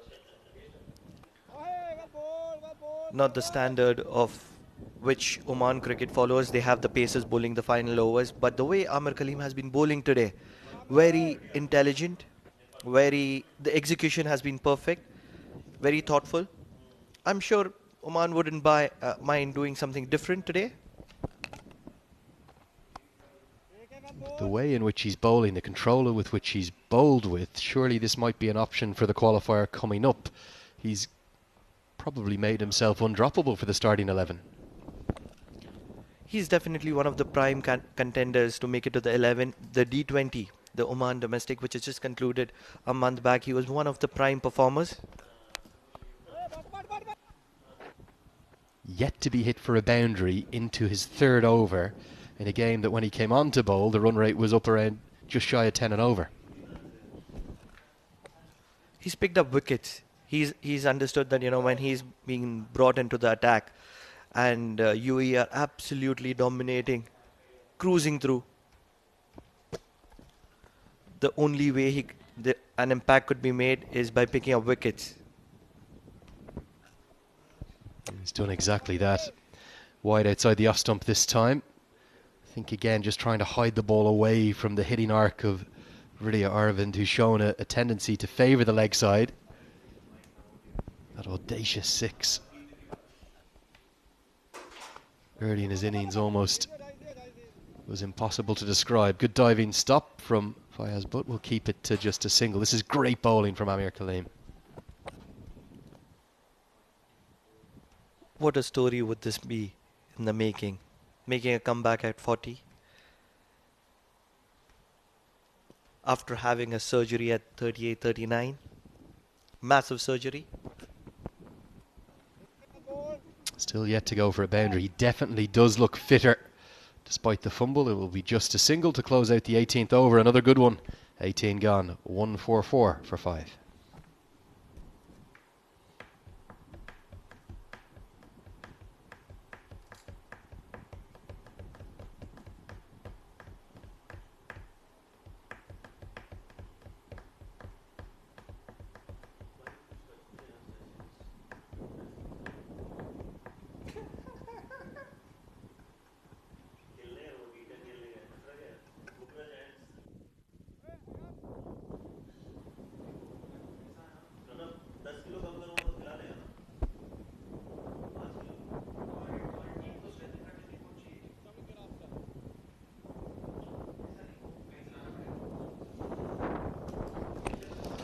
Vidya Arvind has been splendid, but this is the man on strike, Kashif. How impressive was he in the last game? Bilal Khan to come in and bowl his final over, the penultimate over of the first innings. Oman have dragged it back really nicely. Yeah, Kashif Dawood smashed market there for over 20 runs from the final over yesterday. Might be a slightly more tall task given the angle that Bilal Khan possesses around the wicket and then shaping it away. It's going to be difficult to hit it to the leg side. Bilal Khan will bring in a lot of experience. He understands that Kashif is going to go after him. He's kept it wide outside the off stump, out of his hitting arc. Let's not forget he has a sharp yorker, a very consistent sharp yorker. He bowls it at will. Gets it down the ground. Long on is quite wide, but it's come off the toe of the bat, so it will just be a couple. You can see what Kashif Dawood's trying to do. He's trying to get himself outside the off stump to target that shorter boundary to hit with the wind to try and do some damage to that pavilion. At the same time, Bilal Khan is going to keep it slightly wide outside the off stump. He will make sure that Kashif shuffles, and then a sharp yorker would come right between the stumps, keeping it fairly away from him. This time a wide signaled by umpire Akbar Ali. Right on the edge of that wide line, the guide line, that's all that is, the bit of blue paint you see. It's not a hard and fast rule, it's just to give the umpire a bit of a guideline. You can see the field he's set. He's probably going to go for the wide yorker, try and use that protection that he has on the offside, the 3 men in the deep, and on the onside he's got both fine leg and square leg up in the circle. But it's very difficult to get the ball there with how well Bilal Khan executes his yorkers. This is the yorker I was talking about. He kept the batsman guessing that, okay, I'm going to go wide, and fired one right between the stumps. Well played by Dawood, Kashif Dawood, to get a single there. bring the very impressive Ritya Arvind on strike. Ritya likes to be cheeky. I'm sure some of those interesting shots are going to come out. Yeah, it was always going to be the scoop, wasn't it, with both fine leg and third man up in the circle. But with the trajectory with which Bilal Khan bowls, he's quite a slingy round arm action. And then you add into it that angle coming around the wicket, back into the right-hander. That's a very, very difficult shot to execute. Love the way this young kid plays fearlessly to a very established name. Ritya is looking to dominate. He's not here to just stay. Chipped up, and the simplest of catches is taken. A really good over this from Bilal Khan. He's a world-class bowler. He's been through the wars today. He put his body on the line to cut off that 6. He doesn't look to be at full fitness. Hopefully he'll recover in the next 3 days, but he has his first wicket today. That was a slow one. The easiest of catches for Kashyap Prajapati. Ritya plays an impressive 19, but not able to execute 148 for 6 in 18.5.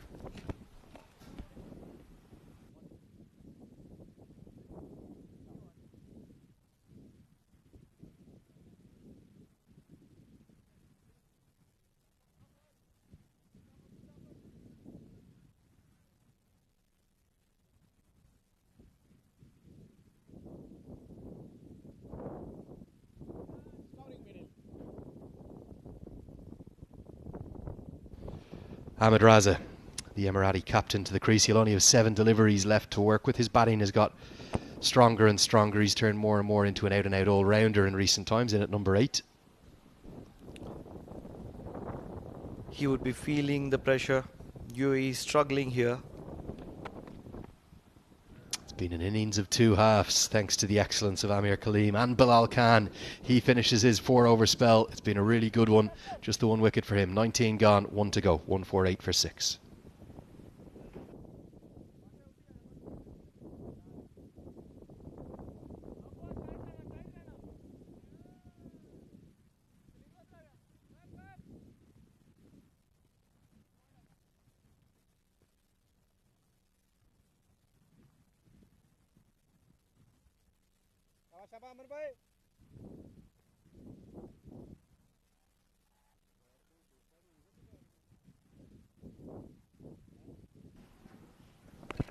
Will be Amir Kaleem to finish out his spell. He's got excellent figures, but can he close it out? He's got the big hitting Kashif Daud to face. I think he'll be hiding this ball away, trying to protect anything down the ground. Daud is going to go down the ground anyway. Look out in the media centre. Smash, crash, bang, wallop. That's a big hit. He took the final over yesterday for 23, and he's got it off to a perfect start. The first boundary that Kaleem's gone for is a maximum straight down the ground. You cannot be bowling length in the last overs. A rare mistake from Amir Kaleem. He's hit for the first boundary for a maximum, and that too in his last over. This is the problem with the spinner bowling the final over. It puts you at jeopardy. He's going to try and repeat the dose. He hasn't got this time. This should be taken. I think it's the sub-fielder on who's held it comfortably down at long off. And Amir Kaleem has a 4th. What a spell is this very, very young man at hard bowling, Amir Kaleem. Kashyap takes a wonderful catch there. Look at that. Looking to get a big heave on the leg side this time, not going through the line. And Kashyap takes a brilliant wicket. Kashif Daud goes for 13 of 10 deliveries. It's 154 for 7.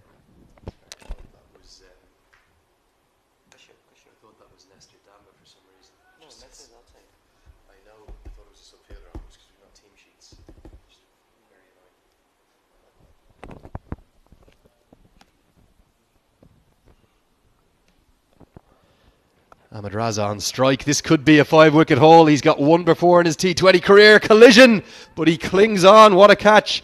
Great delight. It's a 5-wicket haul of the highest quality. Nesper Damba, there is the subfielder. He kisses the turf. He thanks the heavens. What a spell of bowling. Kerr Ali, hopefully he's not done himself any damage. The two fielders came together. He's done really well to cling on. It's the subfielder this time. It's Nesper Damba. Brilliant from Amir Kaleem. He's deserved that 5-wicket haul. What a catch is that from Nestor Damba. There was a sight of confusion between both of them. And then Nestor Damba makes a late call. A collision there between Nestor Damba. And look at that kiss of turf. Amir Kaleem at 40 making a comeback and a 5-wicket haul. Ahmed Raza out for a duck. It's 154 for 8.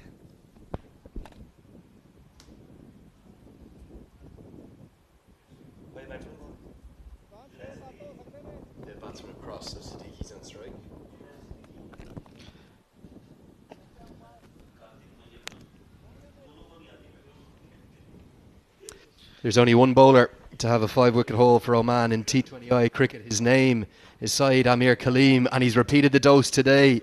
The first time he did it was at this very ground 3 years ago against Nepal. Today he's done it against the UAE to somehow drag his country back into the game.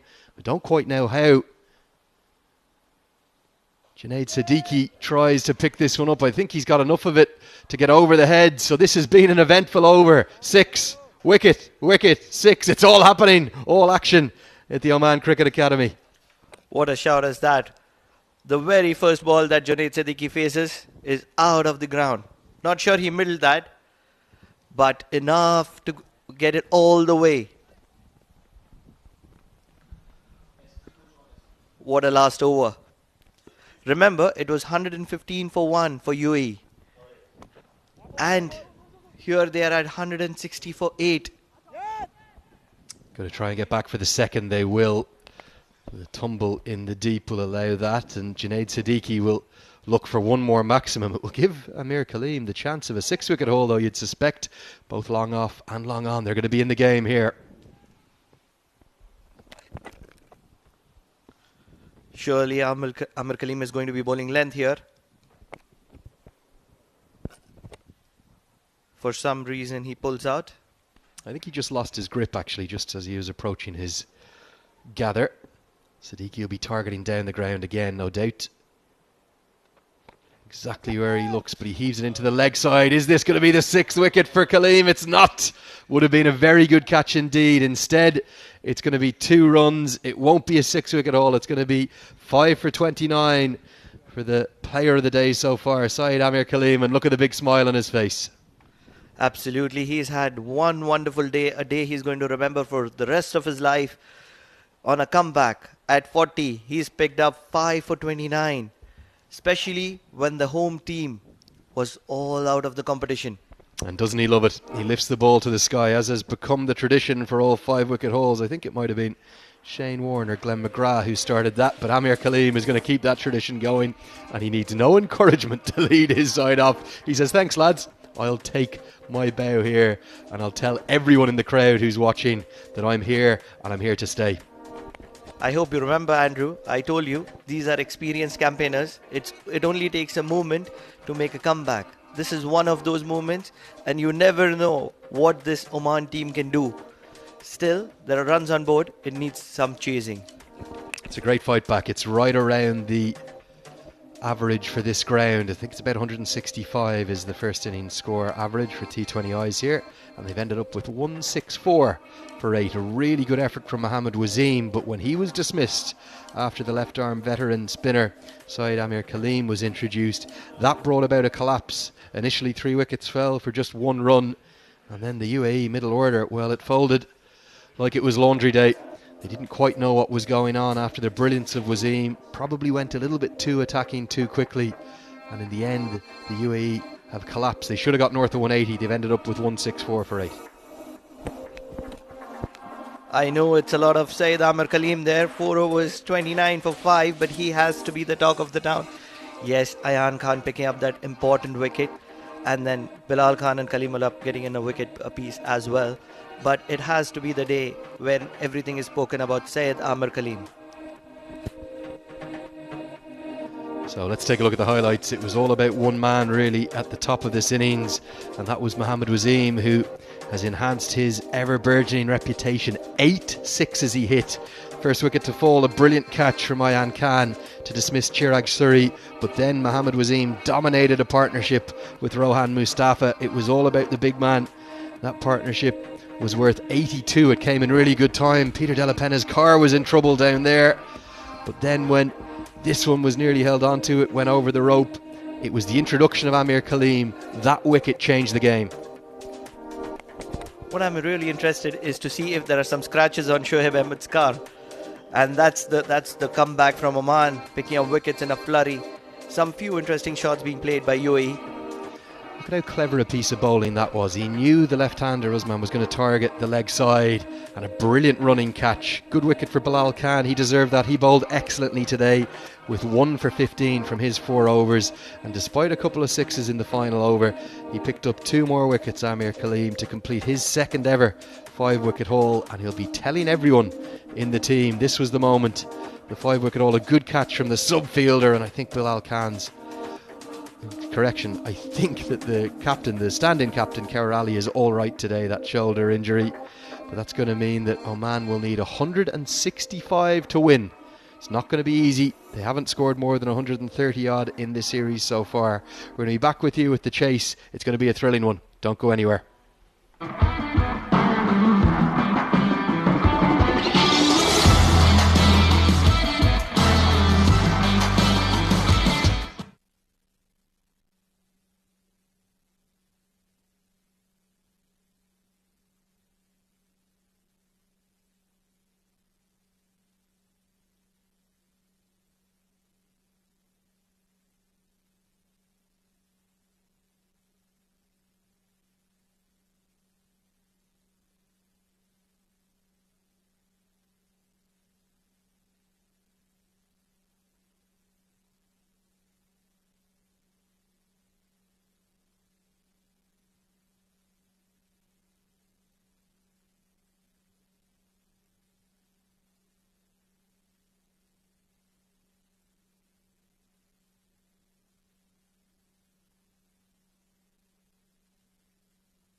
Welcome back to game number 5 of the Wolf 77 News presents Oman T20 series powered by Sky247.net. It's Oman against the UAE. Oman winless, whereas the UAE have been perfect. And for the first half of the first innings, having lost the toss, they were pretty much perfect.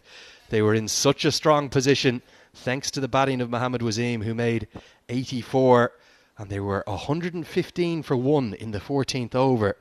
But over the course of the last 6 or 7 overs of the game, they've collapsed and they've lost 7 wickets for just 49 runs to finish with 164 for 8.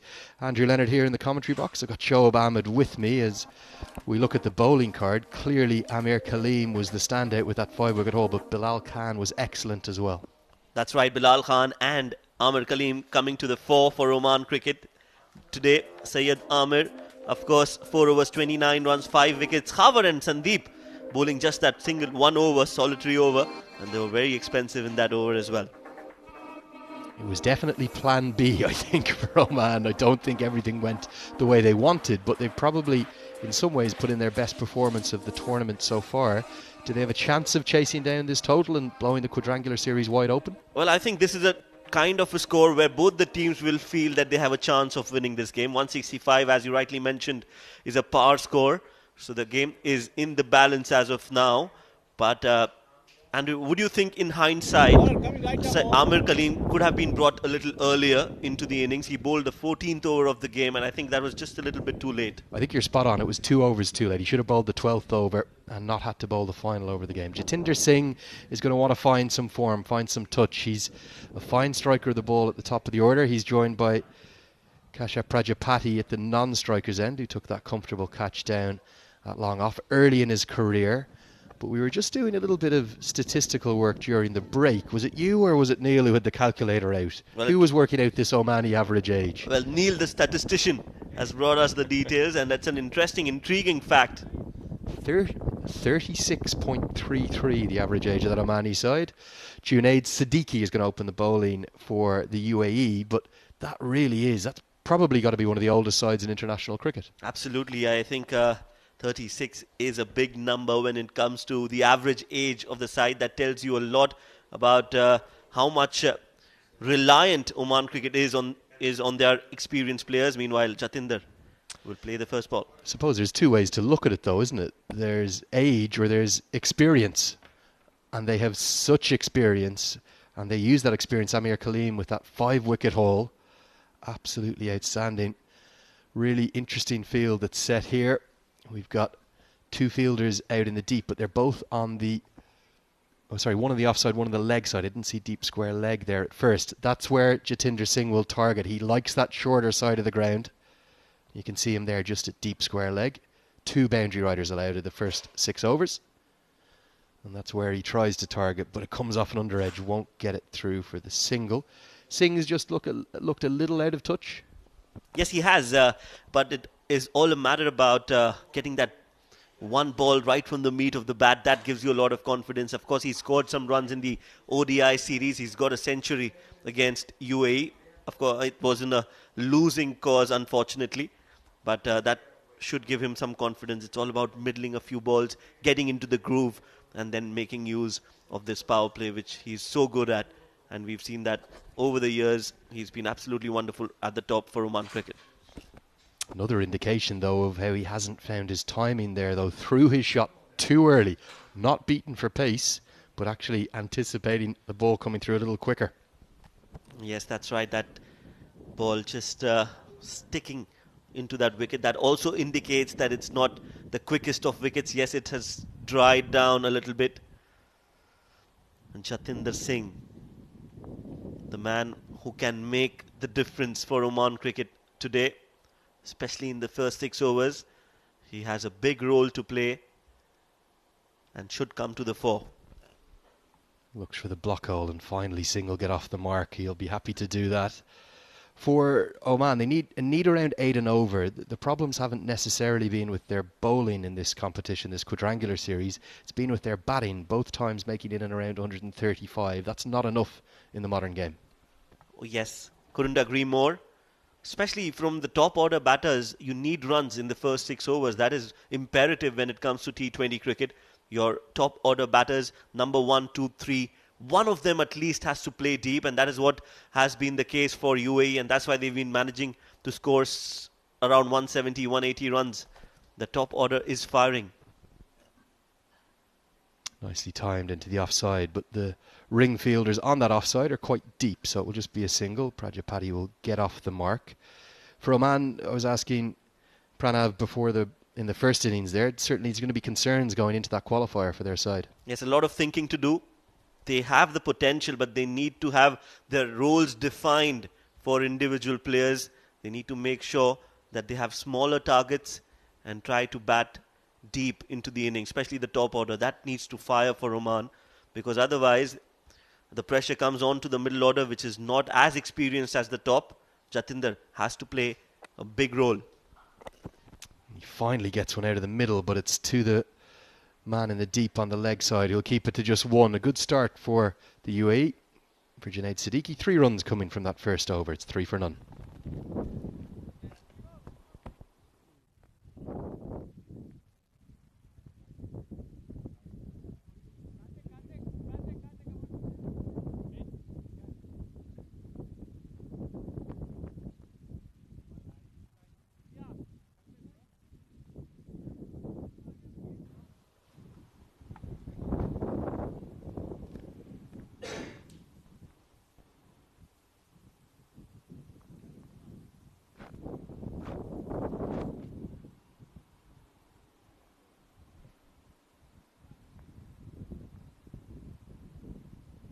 There's the brains trust of Omani cricket on the sideline, and Rohan Mustafa will open the bowling for the UAE. He used to do this quite a lot, maybe a couple of years ago, but we haven't seen it in this series yet. That's right. He's been bowling all around the 20 overs. You can bring him in the middle overs. You can open with him. And he's a very good death bowler as well. We've seen him bowl some death overs in the one-day internationals as well. Slower through the air, I think probably going down the leg side, and that umpire is absolutely unmoved. Mustafa says missing leg, umpire says yes. It was clearly missing leg. Over enthusiastic always, Rohan Mustafa. This time he swept it, and swept it nicely into the gap. Gets the first boundary, Jatinder Singh. That will give him tons of confidence. That is not where to bowl Jatinder Singh. He loves it on his legs. It's almost a free hit because the man out in the deep on the leg side's well in front of square. So as soon as he got any bat on that, it was always going to run away for 4, and it finally gets Jatinder Singh moving. 13 in the first game against Nepal and 2 against Ireland, so some concerns for him with the bat, but he was brilliant in the ODI series prior to that. How different are the 2 white ball formats these days? A century there against the UAE, but it's very different. Yes, it is indeed. You need to adapt to the different formats. It's not an it's easier said than done to be able to adapt. The field is well spread out. All the men inside the circle are on the 30-yard circle, a long on and a square leg for Kashyap Prajapati. And what that means with all the men up in the ring on the offside, only 4 fielders in fact on the offside, there is the chance to take that aerial route over there, and he's tried to hit it to the offside, but a bit of turn and real fortune. The inside edge thuds into the pad. Prajapati has no sense of timing to start with yet either. Yes, a change of pace from Rohan Mustafa. He does that a lot. You'll see a few darting Yorkers and then these loopy off spinners. So he's always keeping the batsmen on their toes. And this is a good plan, bowling on middle and leg, because you've got 2 fielders in the deep to protect those boundaries. End of the over with that single. 2 overs gone. Oman are 10 for no loss.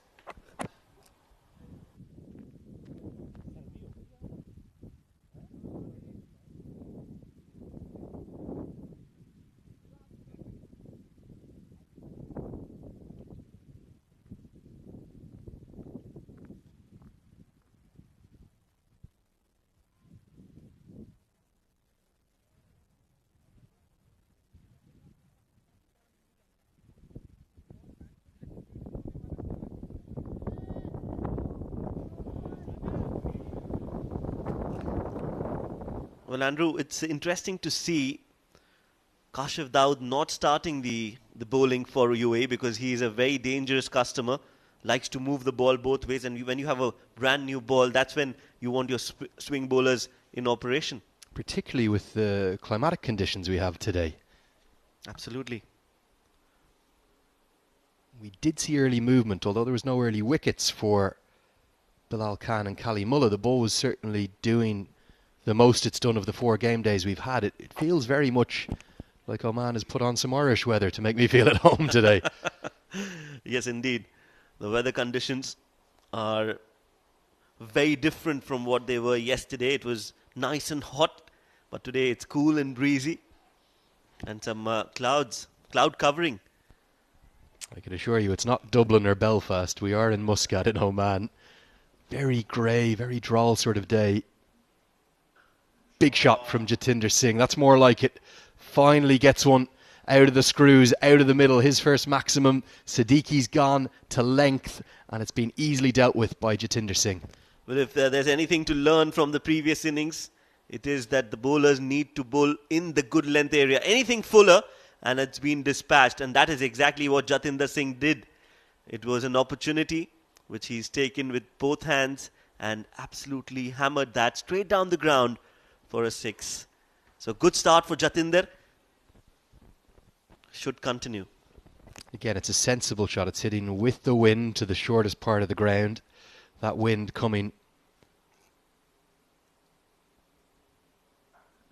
across the ground, and both fielders now in the deep on the leg side. A deep mid-wicket has gone out alongside that deep square leg where the ball has gone to. Change in the wicket-keeper today for the UAE? Are they just trying to see what Vidya Arvind can bring with the gloves? Well, Bhuta is not in the team today, so obvious choice would be the other keeper, Ritya Arvind. He's pretty handy with that, with those gloves in his hands, Ritya. Shame, isn't it, we haven't seen Alison Sharafu, the under-19 captain who led UAE to that 9th place finish, the plate champions of that under-19 World Cup. I think he's the only one of the 15-man squad yet to get a game for the UAE. Any reason behind that? Would you like to have seen him played? Oh yes, absolutely. He's played. He's already played some one-day internationals for UAE before the World Cup. So he's made his debut for the national side. Of course, they would want to make sure that he's ready, and they might give him a chance later on in the ICC qualifiers. But what a great moment for UAE cricket. Under-19 plate final. That was the best performance ever for UAE cricket. And Alishan Sharfu, yet another talent that we all will have our eyes on. Nicely punched down the ground. It's an out-and-out half volley. I think Junaid Siddiqui might have been looking for the block hole, looking for the Yorker. And Jatinder Singh comes down and pats his opening colleague on the back. That's more like it from Prajapati. Oh yes, nicely played. That is what Prajapati is all about. Class personified.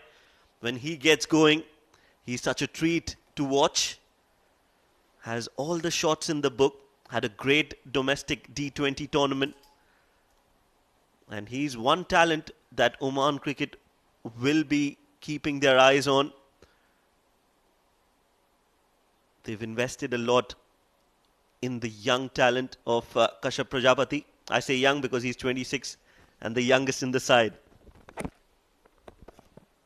It's like a 16-year-old, isn't he, for other countries? Good close to that over. 3 gone. The score is 21 for none.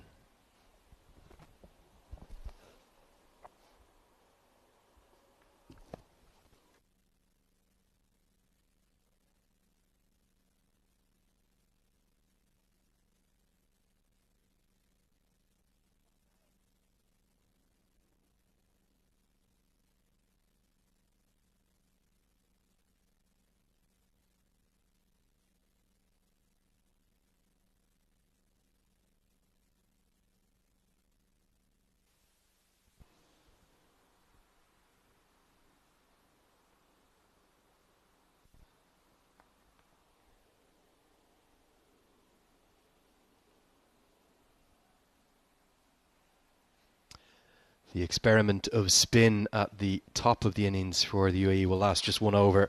Rohan Mustafa will be replaced by Kashif Daud. This looks like a good move. Read my mind. You were just discussing about Kashif Daud being very dangerous with the new ball, and he's been brought back to bowl the 4th over now. How he bowls, where he bowls is very important. If he gets his rhythm right, he is a very dangerous customer. But it's important that he gets that groove as soon as possible. I want to talk to you about Oman's power play and the problems they've been having there. The 2 innings they've played so far in this series against Ireland and the UAE, they've almost been carbon copies. Against Nepal in game 1, they made 43 for 3 from their 6 overs, and then against Ireland in game 2, they made 44 for 2. 7 and over in the modern power play. That's nowhere near enough. Absolutely, and the reason is that they've lost wickets of Jatinder Singh pretty early in the first 6 overs, and when you do that, the players, the middle order, are always under some pressure, and then you won't have. It's all about catching up then and surviving those 6 overs. Going to be runs here, just a tickle. No more needed than that with fine leg up in the circle, and Kashif Daud has just been worked into the leg side. Good batting by Prajapati. He moves to double figures. Yes, this is what I was talking about. You need to get that rhythm. Kashif Daud, if he bowls 1 or 2 balls in the right areas, he gains confidence. But if he doesn't, then he's always trying to get into the groove. That's where he gets a little bit expensive. This one was just a gift handed over to Prajapati, and he's taken it.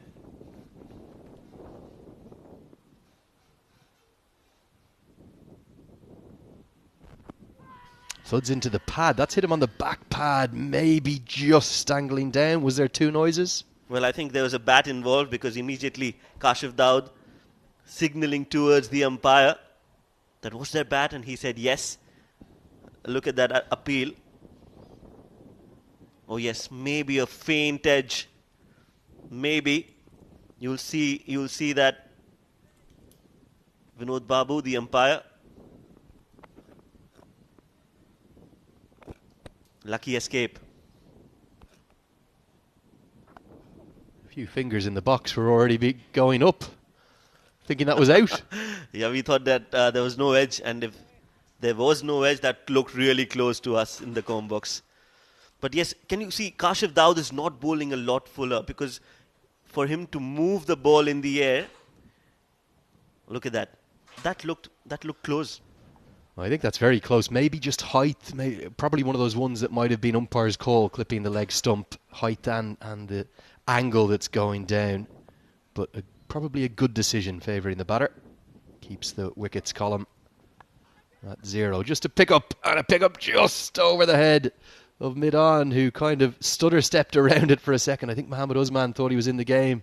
Bit of fortune for Jatinder Singh. Oh yes, he might have his heart in his mouth. Jatinder, when he hit that, it hit the toe end of the bat.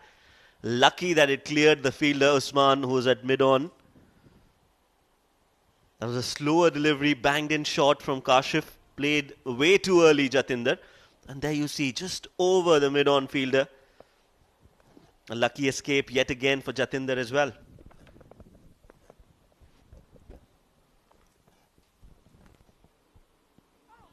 Thuds into the mid-drift. That's going to hurt for Jatinder Singh. That's going to close out the 4th over. Oman 29 for none.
been a measured start from Oman, just going around 7 and over, but some treatment needed for Jatinder Singh thanks to that last ball from Kashif Daud. I think it's probably in and around the midriff, maybe the lower stomach, somewhere like that. Maybe it's caught him. I think it's the thigh. It's the thigh, inner thigh. Yes, on the groin area. Very, very painful. I'm not sure what the physio's done there. He's come on and said, well, I'm not going to rub that. Sean Novak, the physio for Oman, has been a revelation in the domestic cricket. He played for one of the sides, and he's a hard hitter of the cricket ball. He didn't do much there, though, did he? He came on. I don't think the magic spray even came out. He came on and said, Jatinder, you're fine. You've just been hit by the ball. Maybe just asked a few concussion questions. What's your name? Where are we right now? Might be the first concussion test in history for a hit to the groin. But anyway, change in bowling. We'll see one of the two changes to the side come into the attack. Raja Khan, tell us about him.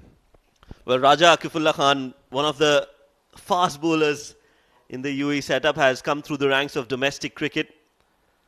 Debuted against Ireland, if I'm not wrong. Got 3 wickets last year and started off well. Outside off in the right channel. Bustling action. Hurries coming into the crease.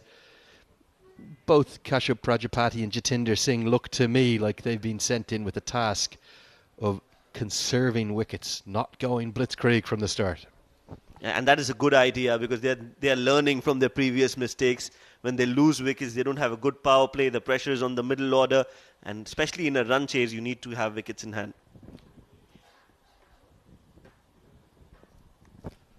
Mr. Pankaj Khimji, the chairman for Oman Cricket on your right, and Mr. Dilip Mendes, the coach.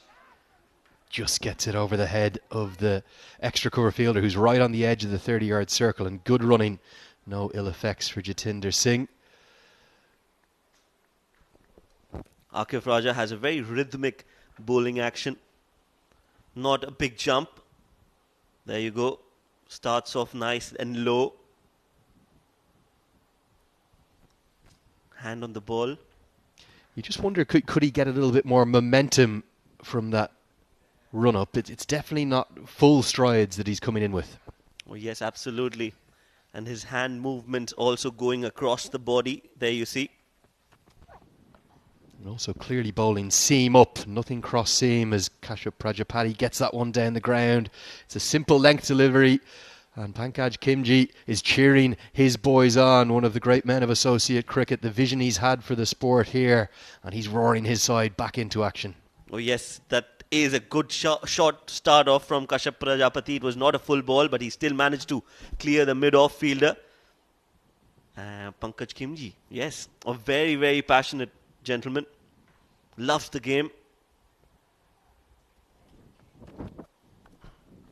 Oh, this is even bigger. Won't necessarily have the legs to go all the way for a 6, but it will trickle over the rope. It at first looked like it might have had the elevation to carry all the way, but you can see Prajapati just indicating it's actually caught it off the toe of the bat. Still gets enough of it back-to-back boundaries.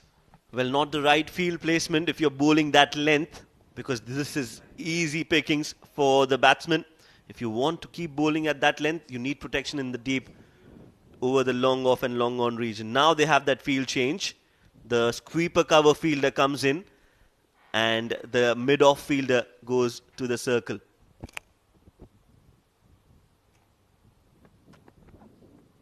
The mere presence of the Oman cricket chairman is inspiring his troops. He'll be concerned. He'll have seen the results the last few days.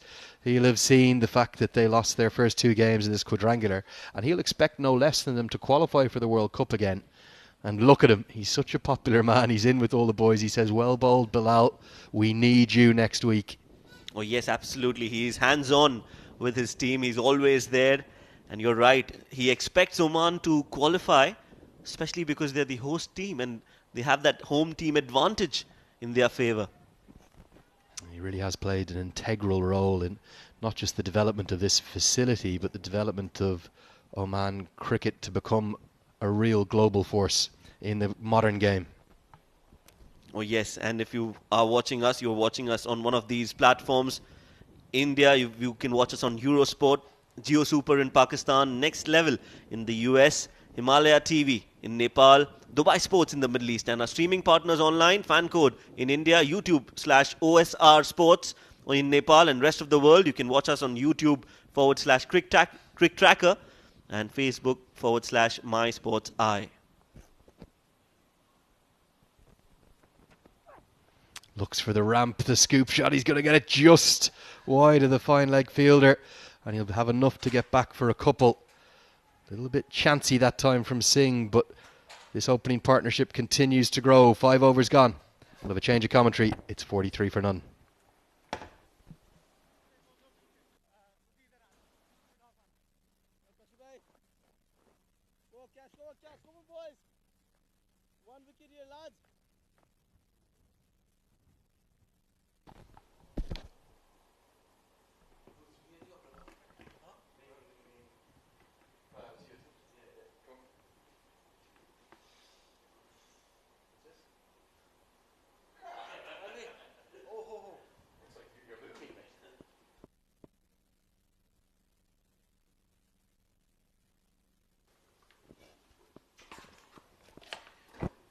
The Canadian side there on the sidelines, keeping an eye on the two teams that they'll probably meet up in the qualifiers coming week. 5 overs gone, it's 43 for 1, and at the first delivery, a single taken, that brings the score to 44. Jatinder 20 of 16, Kashyap 23 of 15. This is a very good wicket to bat on. There's no reason why Oman shouldn't capitalize on this opportunity that has been created by the two openers, Jatinder and Kashyap. Kashif Daud, meanwhile. Straight to the fielder, will get a single. In the commentary box, joining me, Pranav. It's a nice overcast condition. How often do you get these days in Oman? Thrice a year. Absolutely amazing views here at the Oman Cricket Academy. What a delight. It's been a fantastic four-nation tournament. The Irish team has arrived.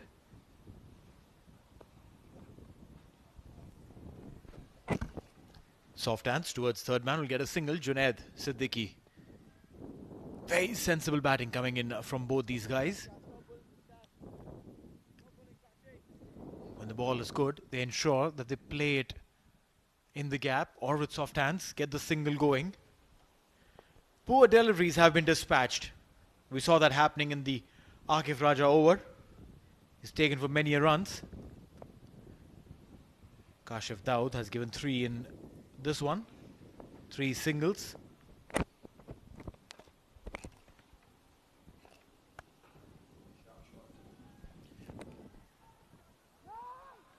Single. Good piece of fielding there. Rohan Mustafa is an absolute athlete. What a start has this been for Oman. 47 for no loss. This is the last over of the power play. Making room, playing it through the cover region. On the up. Would have loved a boundary there. That's one of the favorite target areas for Jatinder Singh. Slow one this time. Rolls the bat over. Good use of wrists. Get a single. Now this is the time when the innings have to be consolidated. Both these players, instead of going for all the hammer and tongs, need to build a partnership and make it and then try and create a platform. So just in case if they lose a wicket probably by 10th or 11th over, the batter who comes in next already has a nice platform, a strong place to jump up from. Reverse sweep and given. There's a very big appeal by Kashif Daud, Jatinder Singh. We just spoke about how good this partnership was turning up to be. But then Jatinder tries to reverse sweep a delivery which was coming straight onto the stumps. Missed it, onto the pads, plumb and gone. 6 overs gone, it's 48 for 1. That was a reverse sweep. Right on the money. Right in front of the stumps. That's one of his favorite shots, Jatinder Singh. He scores a lot of runs, but generally later in the innings, Jatinder is out for 22 for 19, 48 for 1.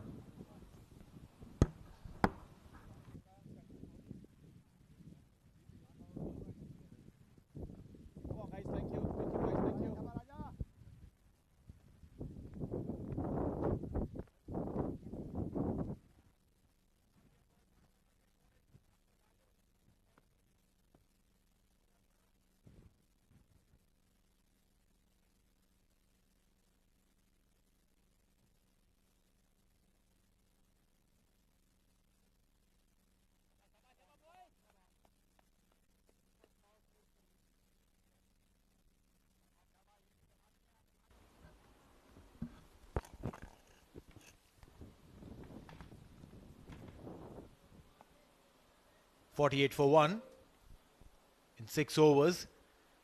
Right at the end of the power play, Jatinder Singh, who had done all the hard work, loses his wicket. And now Akif Raja has been brought back. That was a very, very disappointed Oman dressing room. They wouldn't have liked to lose a wicket there on the last ball of the power play. Even if it would be 48 for no loss, a dot ball, that would have finished the power play on top. Cut it away in the gap. The ball will race away. That's a boundary. He is not going to bog down there.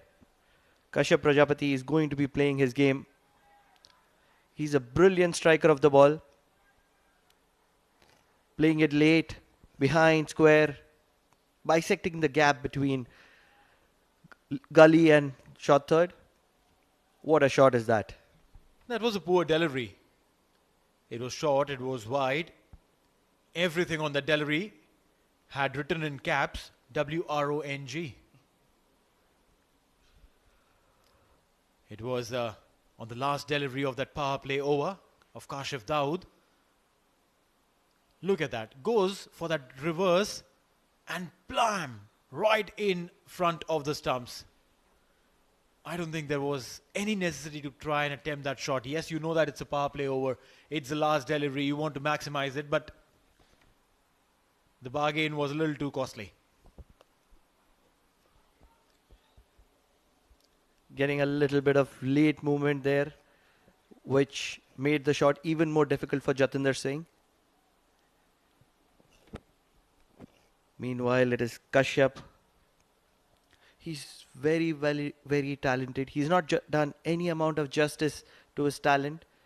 It's just a matter of time that, he shines, and he shines bright for Oman cricket. And what better opportunity. You have the qualifiers just around the corner. This is the last match of the 4-team tournament. Looks for a scoop. Akif Raja, who's been literally spraying the delivery wide outside the off stump, literally every single time. This time, gets the line slightly better. I would say again slightly better. If the batter would have stayed in his crease, this ball would still be out on the 6th, 7th stump outside the off. So I believe he's under pressure. He's definitely under pressure, Akif Raja. It would be good if Ahmed Raza, the skipper, goes and puts his arm around and speaks to him. Wide delivery. There, problem continues. Ahmed Raza, where are you? Go and chat up with your bowler. Akif Ullah is already under pressure. You don't need to play a scoop to him. Kashyap Prajapati, come on. You need to stand up. You need to stand up tall. Even a half paddle, you see the square leg is inside the circle. The fine leg is inside the circle. You don't need to play it fine. You just play a half paddle over square leg. You get a boundary. You don't need to do any of those. Just keep cutting away. His bowling deliveries, which are wide enough, short enough. Every single delivery that Akif has bowled, you see, is wide outside the off stump, slightly back of the length. Need to ensure that you're bowling slightly closer. Now Shoaib comes into strike. He'll be facing the first delivery. 68 runs for him, including a half century in 3 games. This is his 3rd game. Akif Raja, 20 of 10 deliveries that he's bowled. Again, the same thing. Wide outside the off stump. Do you think that's a plan here?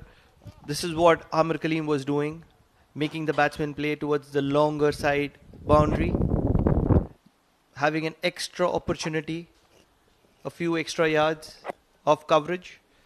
There are 3 fielders. Mind you, there are 3 fielders outside on the offside. There's a long off, there's a sweeper cover, and there is a wideish third man. Very, very wideish third man.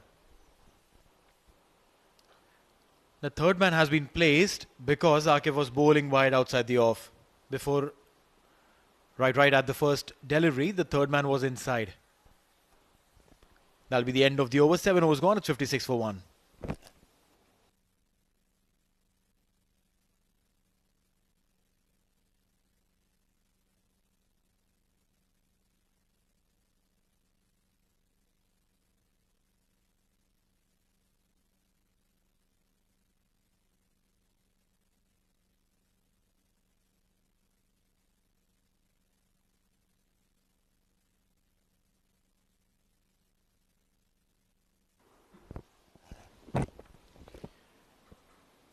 Some conversations going on.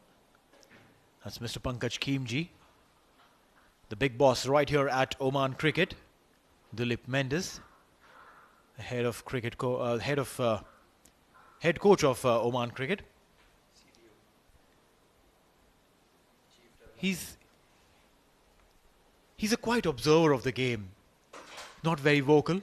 He'll watch the game, and then I'm sure that he'll have his opinions about everything and everything that's happening on the field.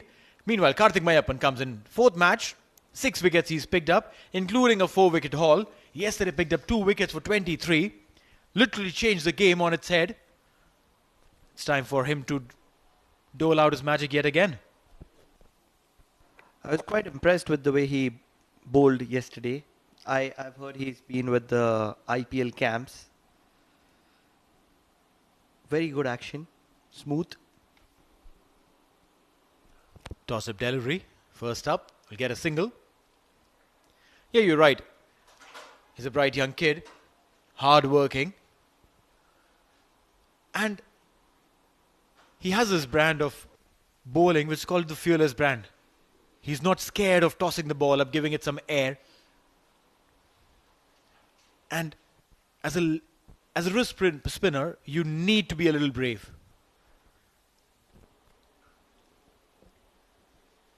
Cut to sweeper for another single. Shoaib Khan is settling in.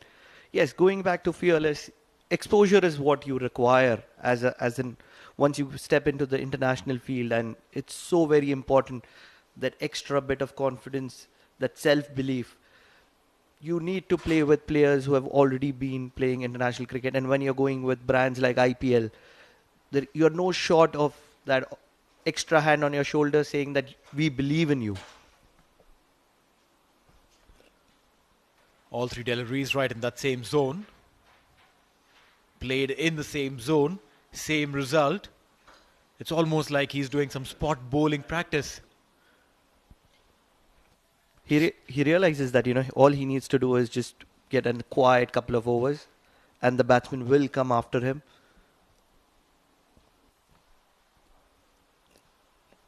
Again a single. 4 singles so far. 60 for 1 in 7.4. Required run rate of 8.5. They're still going in that zone, so it's not too difficult. It's not out of reach. And they've just lost 1 wicket, Oman. This game is in the balance, I would say, but in favor of Oman. What do you reckon, Pranav? I feel it is very well balanced here because Oman is a brilliant chasing side. And when you can play shots like that, the required run rate is definitely not a point of consideration. Well, yes, sir. There was an opportunity there. A lofted drive. And A boundary coming in. So far it was going all smooth and nice. This boundary changed the equation completely. 5 deliveries, 8 runs, 1 more delivery to come. And now the bowler would be under pressure to bowl the last one nice and good. He wouldn't want to bowl a boundary ball now. That was a very disappointed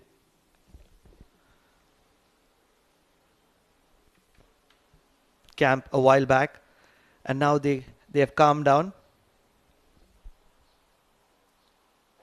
Last ball goes on the back foot. Will get a single. Are they looking for the second? Nope, they shouldn't because it's Wasim. Shouldn't be testing his shoulder.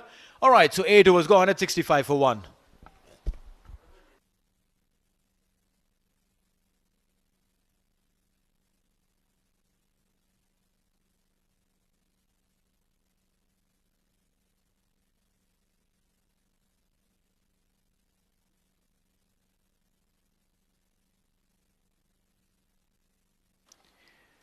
So the batting card there for Oman.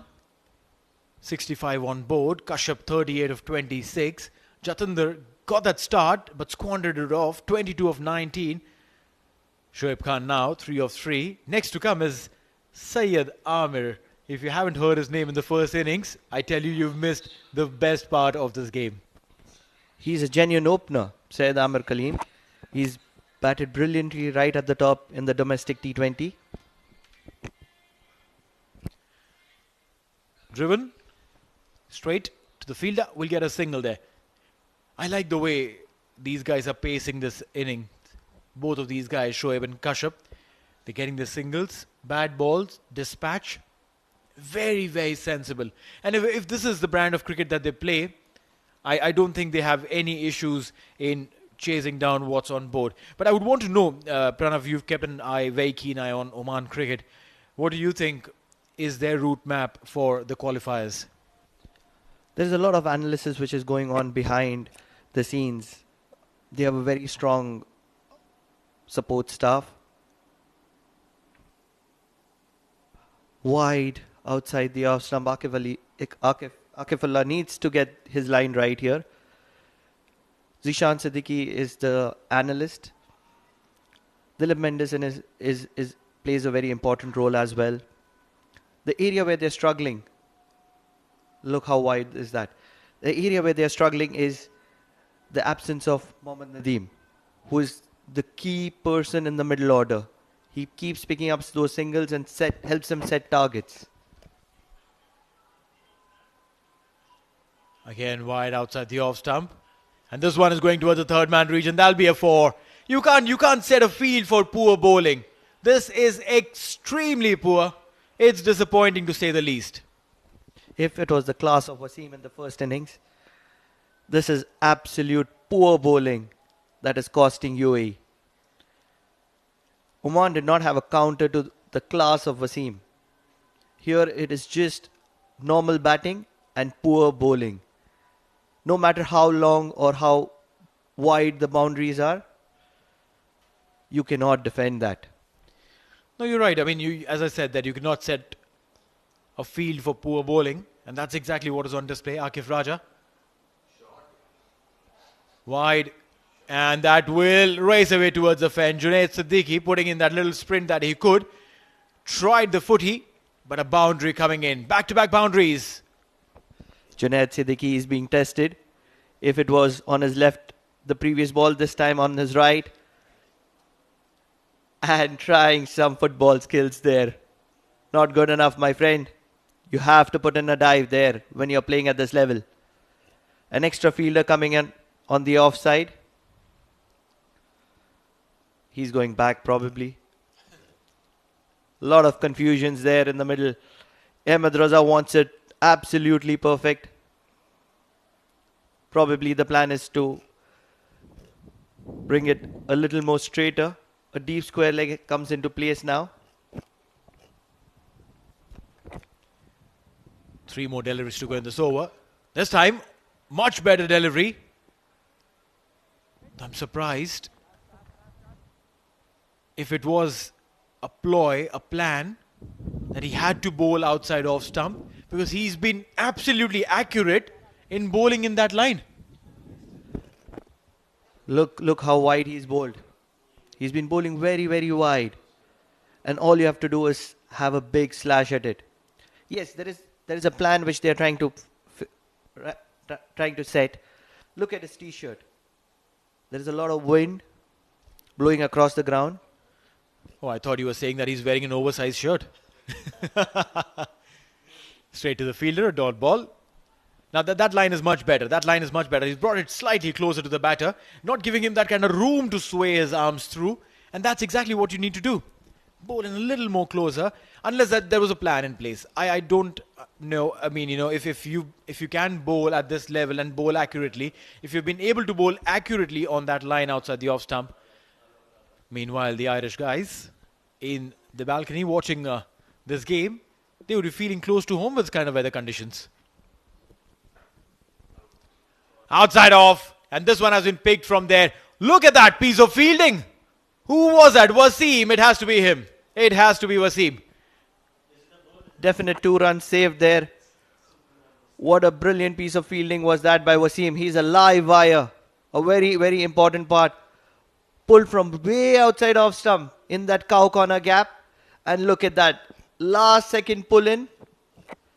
Brilliant piece of fielding by Wasim. What a player is he. At the end of 9 overs, it is 78 for 1.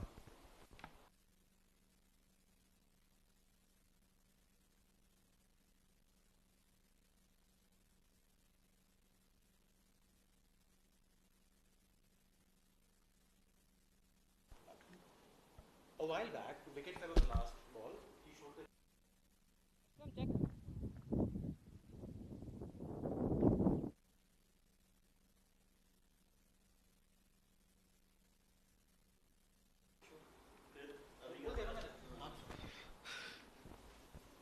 Rohan Mustafa comes into the attack.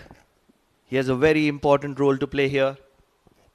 What has been so good about the Oman batting today, when they are in their comfort zone of chasing, is that they have consistently picked up singles, reduced the number of dot balls. This was the major issue. And I'm sure it's well highlighted by the management there. You're right. You need to do that difficult talk.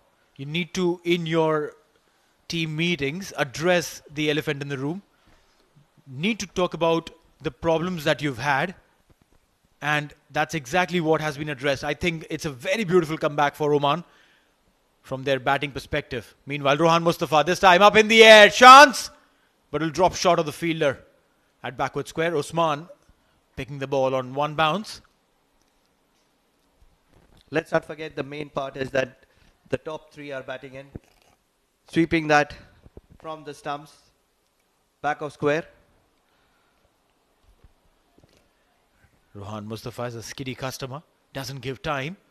You don't even have the time to actually go and watch a replay at ease. He'll come and bowl 2 deliveries in between. Stepping down, up in the air. And this one will go to the fence. A couple of bounces. Kashyap loves that cow corner area. I have been highlighting it through the quadrangular series. Steps down with a straight bat through the cow corner region. He loves the leg side. Well, yes, just one hit away from his half century, Kashyap Prajapati. Straight to Ahmed Raza, and that'll be the end of the over. 10 overs gone, it's 85 for 1.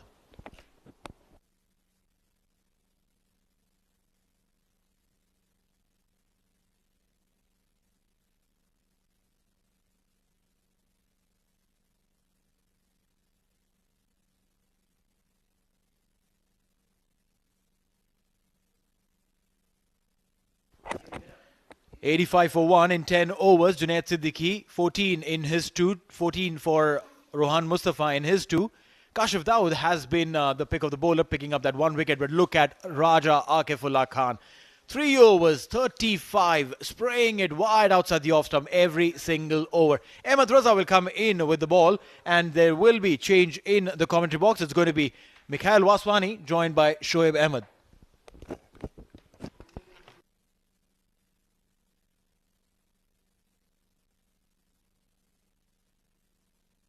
Oman are cruising towards that target of 164.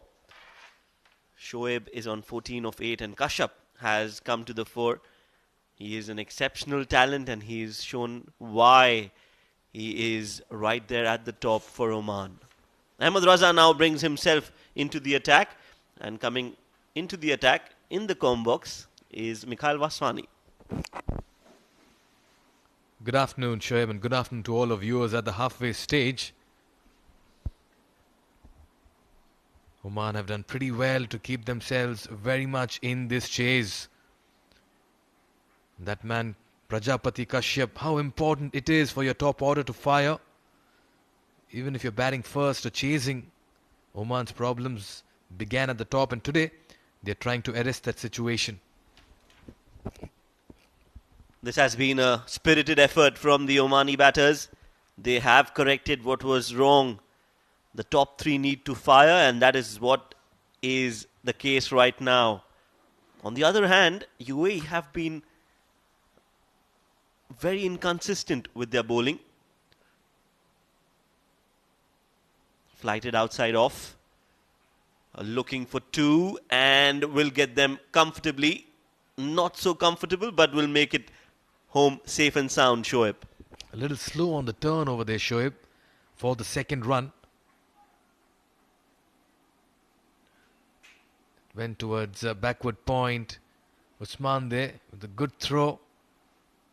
Comfortably in the end. UAE has been the best team on display in this quadrangular tournament, and if Oman can put it past them, they'll feel really good about their chances. Goes for the big hit and connects it as well in the mid-wicket region. It's a boundary. Cheer in the dugout. We can see Mr. Khimji as well, the chairman of Oman Cricket, standing up to applause that for, alongside Dilip Mendis, just giving the charge and going towards the cow corner region. One bounce into the dugout region. Shoaib Khan, one of the greatest finds in Oman cricket in recent times. Young, consistent with the bat. Oman is making little work of this chase at the moment and putting up a thorough performance with bat and ball. Oh, this time straight down the ground, use of the feet and hammered that, Shoaib. What a great shot. Was not in his reach but still managed to get hold of it. And he's hammered that straight down the ground for a yet another maximum. He had to reach out to this one and adjust and alter his shot. That's because it was wide outside the off stump, and for him to play it straight, he had to change the angle. Shoaib Khan is showing why he is called the find of Oman cricket, punching it off the back foot this time. What an over this is turning out to be. Ahmed Raza welcomed with 14 runs off his very first over, 11 gone. It's 99 for 1. When we come back, can we show the dugout? The chairman.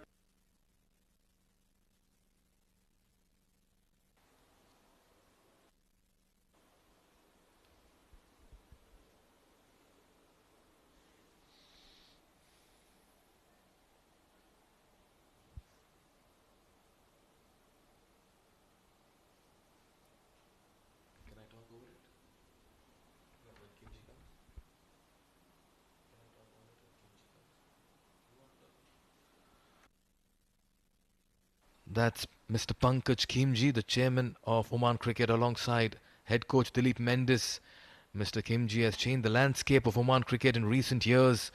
A passionate visionary, and has taken Oman Cricket to new heights. A great believer in teamwork, and he's revolutionized by bringing the T20 World Cup in 2021. Some great decisions and pragmatic and futuristic views towards Oman Cricket has resulted in its great surge in associate and international cricket. Meanwhile, Kashyap continues the good work. Yes, with that single, Oman bring the 100-run mark. They breach it comfortably. They've just lost one victim, and that was Jatinder Singh. But other than that, this has been a good performance from Oman so far. Darting down the leg side, Rohan will have to bowl that again. 101 for 1. And this is the Omani team we know. This is the kind of performance we expect every time they're out there on the field. Rightly said, Shoaib. This is the Omani team we actually know of. They control proceedings in the middle, loaded with talent and ability, and today they're showing why they are contenders as well in the T20 World Cup qualifiers. Shoaib continuing to rotate the strike. Oh yes, Rohan normally is the one who is the man with the golden arm, has the knack of taking wickets, but hasn't been effective as of now. And the credit has to go to the Omani batters. They've batted really well. They've paced their innings, have learned from their previous mistakes. And this has been an exceptional performance from Oman.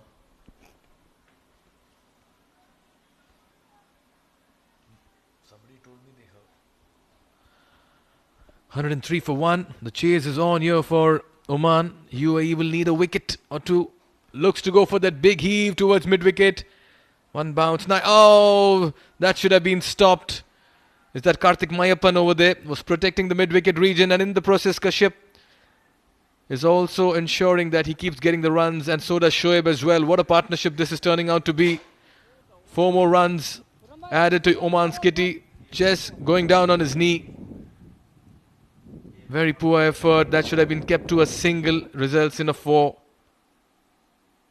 He's a happy man, and so are the boys in the dugout. Oman cricket at the moment is taking charge. 12 gone, it's 107 for 1.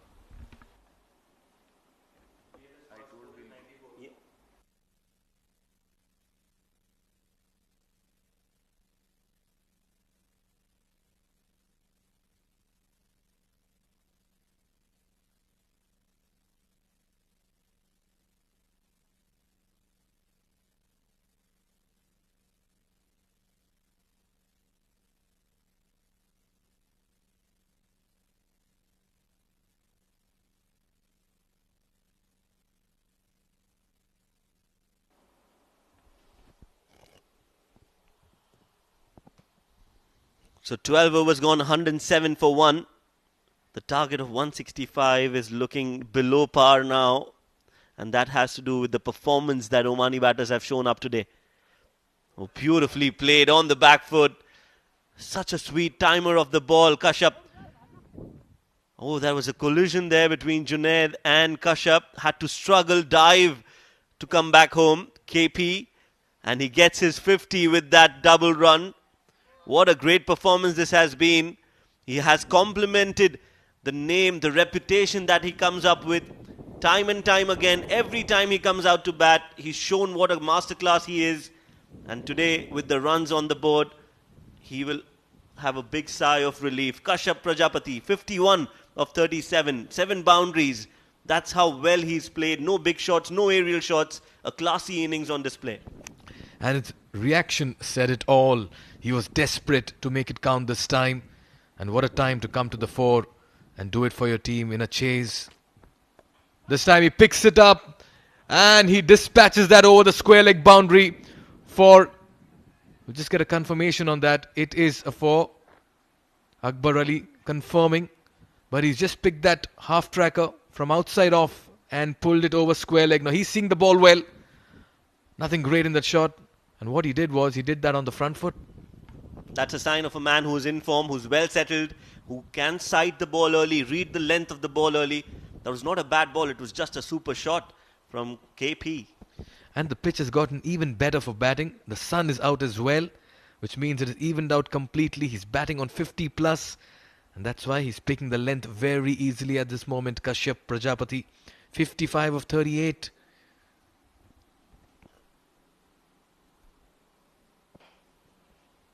That was an attempted Yorker from Junaid. It was a low full toss in turn. We'll just get a single Kashyap. That'll bring Shoaib on strike, who also has been phenomenal in this quadrangular series. Look at that strike rate, 32 of just 17. And this is not the first time he's done that in this tournament. Fair to say, I'll be crossing the line here. He's Mr. Dependable. We'll take a look at the field. Sweeper cover in place. You have the mid-wicket, the long on, and the deep square leg as well for the big heaves. Just coming back to Shoaib. clearly Mr. Dependable for Oman cricket. That's a big appeal going down the leg, it seems to be. Akbar Ali, the umpire, is not interested. Will wait and sign for the leg bye. That was not a bad shout by Junaid. Shoaib looks like he's in a little bit of pain. He's wincing in pain at this point in time. I think he's cramped while running between the wickets. He's got cramps. Look at that appeal there from Junaid. Oh, that's hit him on the heel, on the back heel. But he was running. He was okay till he ran to the other end. And then he fell down. I think just making sure he back gets home. But that must have hurt. No protection there, Mikhail. That must have hurt, but he'll be happy. That's because that was a very close call. And it was a very good shout by Junaid as well. Yes, he is in pain. The ball hit him on the full. The ball did show some late swing. You could see it just curving into him. He had his leg stump exposed. That looked very close. Yes, the wicketkeeper was moving towards the leg side. But would want to believe that Shoaib is a little fortunate on that occasion. Oh yes, a close call. Very, very close call. But more importantly, he needs to be back on his feet. Not just for this game. I hope the injury is not serious because they've got some really important games coming up in the next few days. This is his Kashyap Prajapati's innings. A masterclass. A perfect lesson for any youngster watching this game. How to approach a T20 innings. Kashyap Prajapati making sure he plays those shots risk-free, adapting to the pace of the pitch, playing all around the park against the spinners, has some good foot movement as well, good balance, a still head, and that is a sign of a man, of a player who's really, really sound when it comes to technique. Red hot form, absolutely. Kashyap there. Look at that celebration. If we carry on with that loop, still in pain there, Shoaib. But just coming back to Kashyap Prajapati, application and shot selection is so important, even in T20 cricket. It's often said your start decides your end, and UAE can be testimony because each time they started well, they have finished well. And right here, Oman, in their batting performance, can safely say that they've made a good start and a strong start as well. Jatinder getting to 22 double figures, couldn't quite convert it. But number 2 and number 3, Kashyap and Shoaib, 56 and 32. This is a strong performance. And coming against a team that has not dropped a game, Oman clearly has shown all the skills in its batting performance. The bowling card, Kashif Daud getting that wicket of Jitinder Singh. The remaining touch expensive, particularly Ahmed Raza in his first over going for 14. And Raja Akifullah Khan in his 3 going for 35 at 11. Junaid and Rohan as well haven't tasted much success. This means that it has been dominated by Oman. Oh yes, absolutely. They've shown how to chase under pressure. 164 is not a small target. Oman has come out with the intent. And we spoke about that when they were bowling as well. The intensity today within the Omani team looked different. They looked as if they've come out on the park to play and win this game. And as of now, it looks like the game is in their favour, in their hands. Kashyap Prajapati to face Junaid Siddiqui. Beautifully driven, but straight to the fielder. That's how sweet a timer of a ball he is. Sweet timer of a ball, Kashyap Prajapati. And sure, we need to talk about Prajapati's... we'll just take a look at the Shoaib appeal. There was late swing. It was swerving down the leg, but he had all the 3 stumps exposed during that shot. Nevertheless, he was hit. He's back on his feet and he's ready to tee off once again. Talking about Prajapati, when he scores a 50, he plays big. That's the highlight and high point of his batting prowess. That's right. Straight down the ground. You're right. Kashyap Prajapati is a player who once sets his eye in, goes for the big kill. and he stays there. He's focused. You can see how well timed those shots are. 13 overs gone. Oman are 117 for 1.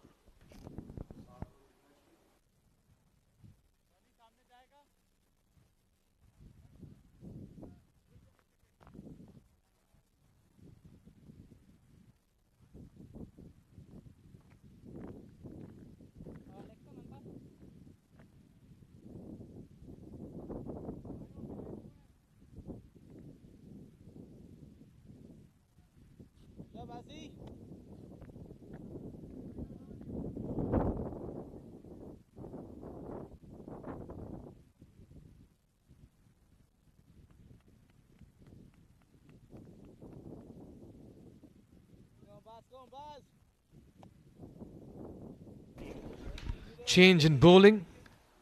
UAE desperate for a wicket. Oman require 48 of 42 with 9 wickets in hand.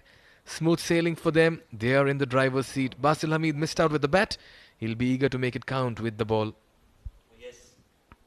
Very handy off spinner. Again, one of those players who has that ability of taking wickets in the middle overs. Can he do it? Starts off with just a rehearsal of how he will be bowling. The win percentage for Oman. This time he's played that towards square leg, just a single. The win percentage of Oman against UAE, Mikhail, is just 33%. It looks like it will get a little better after today's game. That percentage will increase marginally.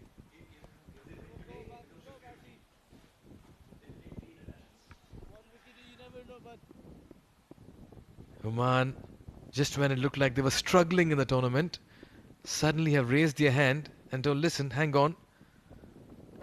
Pulls it this time. I say, hang on, this is what we can do if we decide to come out of the park, all guns blazing. Still a lot to get over here, 47 runs. Well, they need a wicket or two, UAE, to come back into the game. Oh, that is clean bowl. That is what Basil Hamid can do for UAE. Whenever they need wickets, it is this man who gets them. Basil Hamid completely beating Shoaib, who was looking very dangerous. But now he will have to walk back. Wicket number 2 for UAE. Against the run of play, UAE strike. And Shoaib, big gap between bat and pad over there. Was not playing for the turn, looks like. Was just playing for the arm ball rather. But that ball did turn marginally to breach his defense. Shoaib departs for another well-made 34. He misses out on a 50. It's 119 for 2.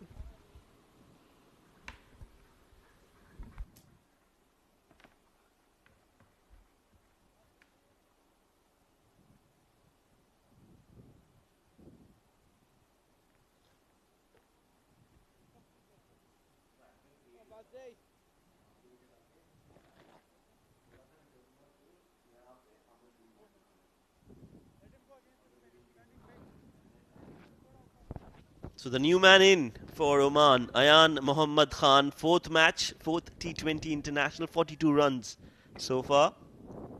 Strike rate of 105.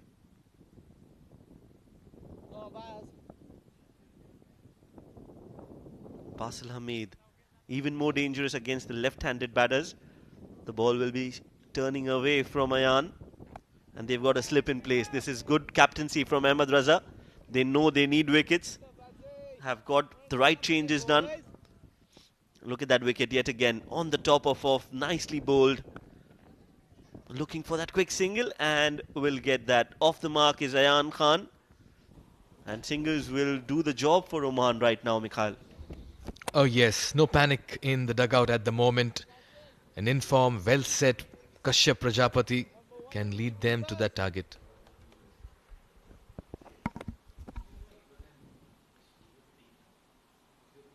This man has to stay there till the end for Oman.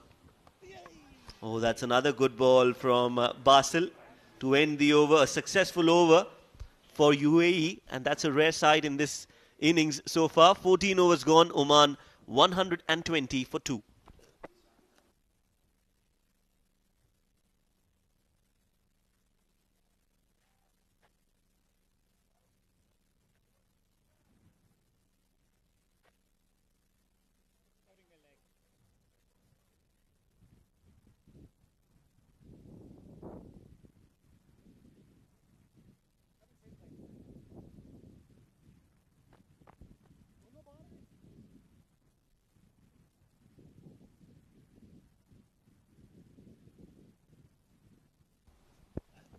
So Junaid Siddiqui is being brought into the attack. He'll be bowling his last over of the spell. And this is interesting because then who would you be bowling in the death? It has to be Kashif Akif, who has 1 over left, and Kashif Daud. Down the leg side, big appeal, but there's some pad onto it. So a legal delivery, that will be a dot ball. Sometimes it's often done to even distract the umpire from giving it as a wide. Not a bad ploy, and this time it has worked as well. But a very important outing for Ayan Khan, with Amir Khalil looking good with the ball and with... Let's take a look at that once again. Very close to the pads and the bat and even the leg stump. Was just having a word with Pranav some time back, who's followed Oman cricket for a while. As many as 3 left-arm orthodox spinners, including the captain in the side of Oman cricket. Zishan Maqsood, Amir Khalil getting a 5-wicket haul after 2 years, making a comeback into the side. And Ayan Khan, a dynamic young all-rounder. It's important he grabs opportunities. Oh yes, and this is the perfect time for him to come out and become a hero for his team. Take the team through. They're going for the second. Kashyap Prajapati is absolutely wonderful between the wickets. Good game awareness. A misfield while backing up the throw has resulted in 1 more extra run for Oman.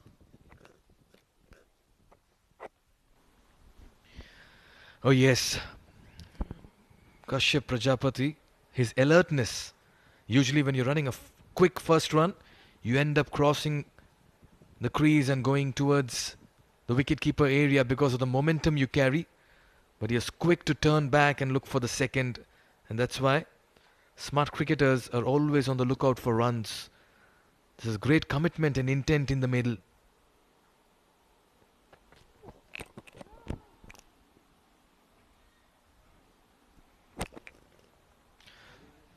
Dot ball. Amir Khalil, what a match he is having. Been speaking to him for quite some time now during the Oman D20, and look at that comeback. Fairy tale. Really, yeah, you can make a movie on this man. The way he's played for Oman cricket, the way he served Oman cricket, and then was out in the dark for quite some time, 2 years. And then when he comes out to play in that jersey again, he's come out with all the best performances that he could have done, he could have imagined. He's got all of that in this game.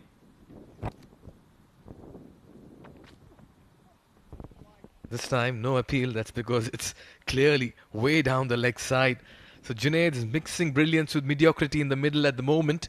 And just coming back to Amir Khalil, he was sitting alongside someone he replaced today in the playing 11, Khurram Khan. Well, but what a match he's had. 5 wickets for him, making a comeback at the age of 40 after 2 years. This is a lovely story. 2 wickets in his very first over, then another wicket in his third over. He's worked on his fitness. He spent a lot of time training in the nets. He gave a good account of himself in the Oman D20. Well, we were here for the Oman D20 for almost 17 days. And every single day, we would see Amir Khalil somewhere or the other in the grounds, around the academy, training, working hard. That's how dedicated he is. That is brilliance now. You're right. Brilliance and mediocrity on display. But that last ball was a peach of a delivery. If he can continue to bowl there, he will be rewarded with a wicket. Absolutely brilliant ball that. Look at that. Completely beaten. Ayan was not sure whether to go on the front foot or the back foot. And that carry. Very well bowled. And that late hint of movement as well. Nicely. Perfect delivery to bowl to a left-handed batter who's just walked into the crease. Now what happens in the process is, after consuming 6 deliveries, Kashyap has been kept off strike for a while. So that's what may mount as a little bit of frustration. And it's important that he rotates the strike. You're right. When you're in form, when you're playing well, you're middling well. This time, this one has been played cheekily. Will go all the way. Raja Akifullah is not going to stop that. So Ayan Khan gets a boundary. That's another poor ball from Junaid Siddiqui on the pads. He's been off colour today. Ayan Khan gets another boundary. Oh yes, a brilliant delivery to beat the batsman outside off, and all of a sudden the next delivery is down the leg with fine leg up, which runs down for a 4. So Junaid Khan is struggling to find that length of his at the moment. And you're right about Kashyap. He needs to be on strike. As a batter who's in form, you want to face and you want to be in that groove of middling the ball. Staying off strike for a few overs can change, can shift the focus. The field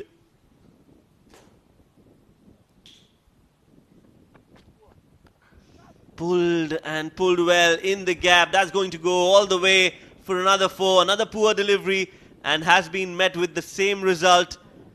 15 overs gone. End of the over number 15. Easy pickings for Oman. 131 for 2.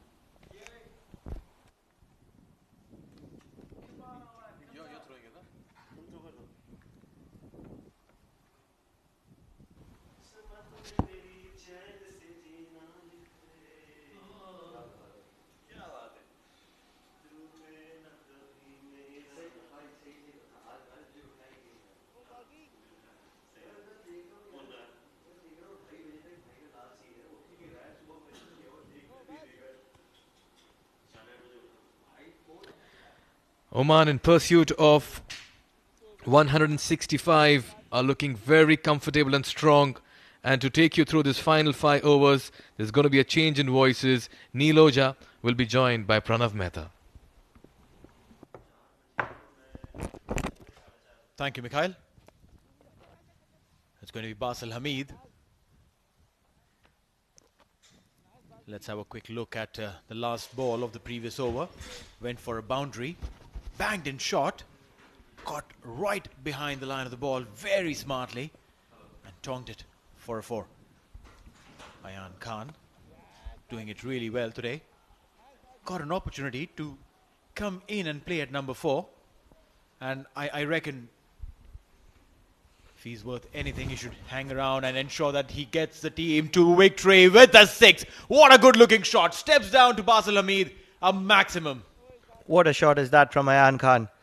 This is exactly how he needs to be playing. He's a prolific all-rounder, something that Oman really needs. He's exceptionally good when he's attacking. When he's trying to settle in, he plays way too many dot balls, gets stuck. But just when he's looking to attack the bowler, he is out of the box. I'm mighty impressed with this young lad, Ayan Khan. 15 of 10. If you look at his stats, I think they undermine the ability that he possesses. Basil Hamid, meanwhile, tossed up delivery on the full, will get 1. That's smart cricket. You hit a boundary, take a single, get off strike. I really hope that, the Oman management figures this out and, uses Ayan Khan in the last 6 overs. This is exactly where the best out of him is brought out.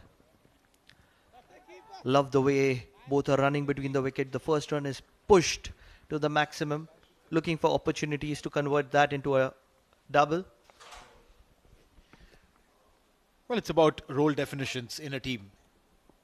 Every player has to have a specific role that's very specifically suited for their style of playing. So if Ayan is a clean hitter of the ball, well, it should be so. 16 overs gone, 140 for 2.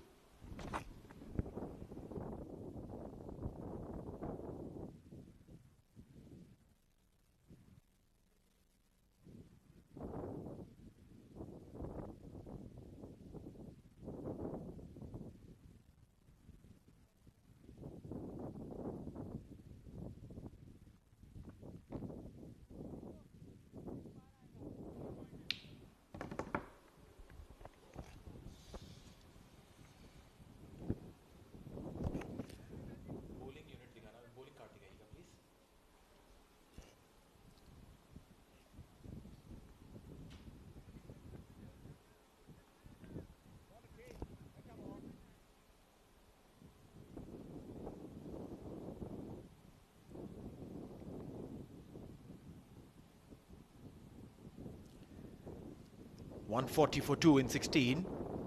Let's have a look at what options Ahmed Raza has. He's taken off Junaid, 4 overs done. Rohan Mustafa has 1, Kashif has 2. Akif Raja has 1. I don't think so he would be using him. And Basil Hamid has 2. Mayappan. I wonder why Mayappan has been held back for so late. He was the one who had picked up wickets in yesterday's game. Picked up 2 wickets, so 23. Comes in from the Oman LNG end. Toss of delivery. Will get a single. Are you missing out on the captain? You did not highlight the captain there. How many overs does he have? Ahmed Raza, he has 3 overs remaining. But then, he was expensive in his first over. Gave away 14 runs. As a sensible skipper, you would not utilize yourself when you know that these batters are taking you for runs, and he's a very smart captain.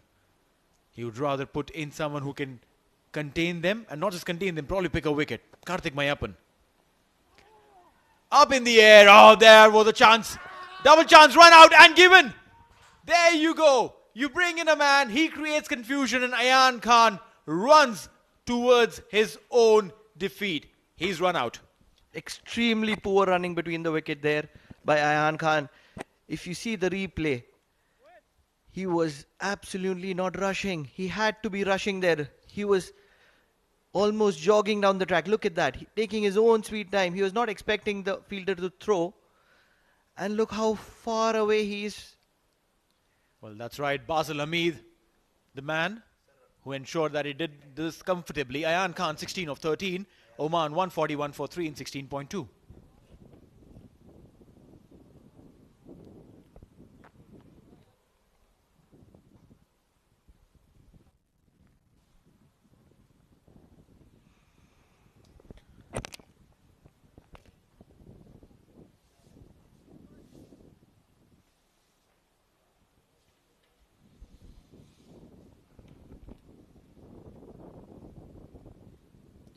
Just when one thought that Oman had it all under control and Ayan Khan could be the hero of the game, he just gets deceived. Leading edge, the ball looping up. Not a catch, but a run out.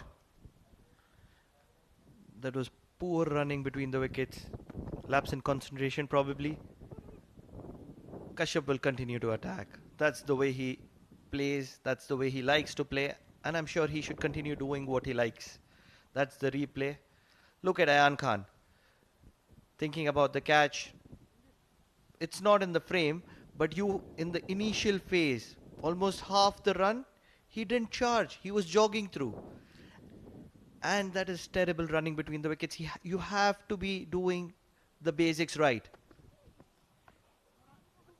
Tossed up in the gap. And will this race away? Yes, it does. Chirag Suri put in a sprint but couldn't really reach the ball. That's a boundary. This is a very, very important batsman for Oman. In the context of the World Cup qualifiers, Sandeep, he's finished a lot of games, especially while chasing. He's a finisher. He's the prime finisher that Oman has.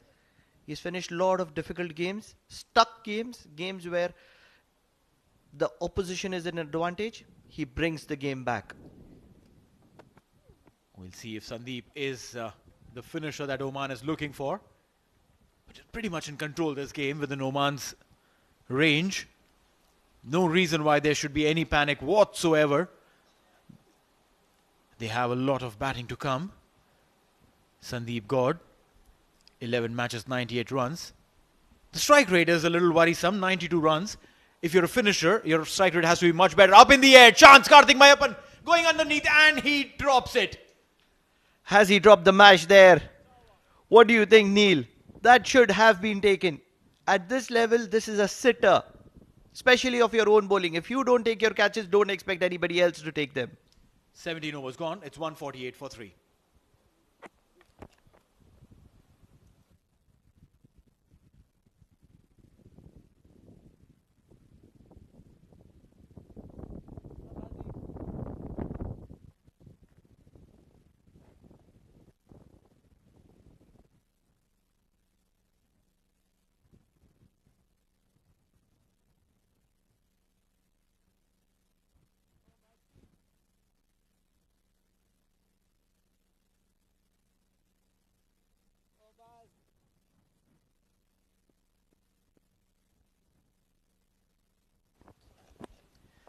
Kashyap 63 or 47. Let's have a look at that dropped catch. Karthik Mayappan off his bowling. There was a very big opportunity. Look at that leading edge, and that was Kashyap Prajapati, mind you. Karthik did all the hard work, ran underneath, got his hands, and then the ball just pops out of his hand. It does hit him in the face. Big shout! Big shout! But then, Pitched outside the leg stump. why? Why? Because he's bowling around the wicket. Every time a bowler is trying to bowl around the wicket to a right-handed batsman, the umpires more often than not will give that benefit of the doubt to the batter. Basil has been impressive. He's asking difficult questions here to Kashyap Prajapati, who is in terrific form. He's had a brilliant outing today, and he's struggling. Well, yes, Basil would be high on confidence. Slow one again. Moved the other way round. He caught that run out of Ayan Khan. There was no chance that he could have taken that catch, but picked that ball on one bounce and then threw it straight onto the stumps. Direct hit.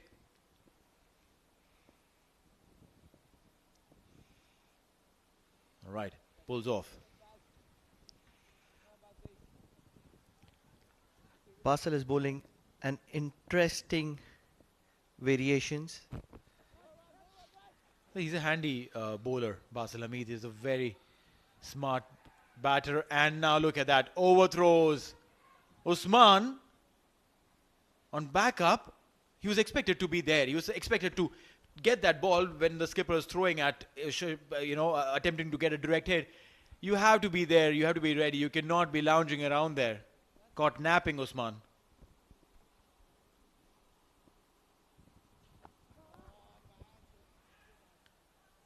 Taking his time in Sandeep. He's already got off to a start. He can take his time. He knows that there's not much required. 14 runs of 13 balls. I mean, Oman have the luxury. Soft hands, single, and that'll be it. End of the over, 18 gone. It's 152 for 3.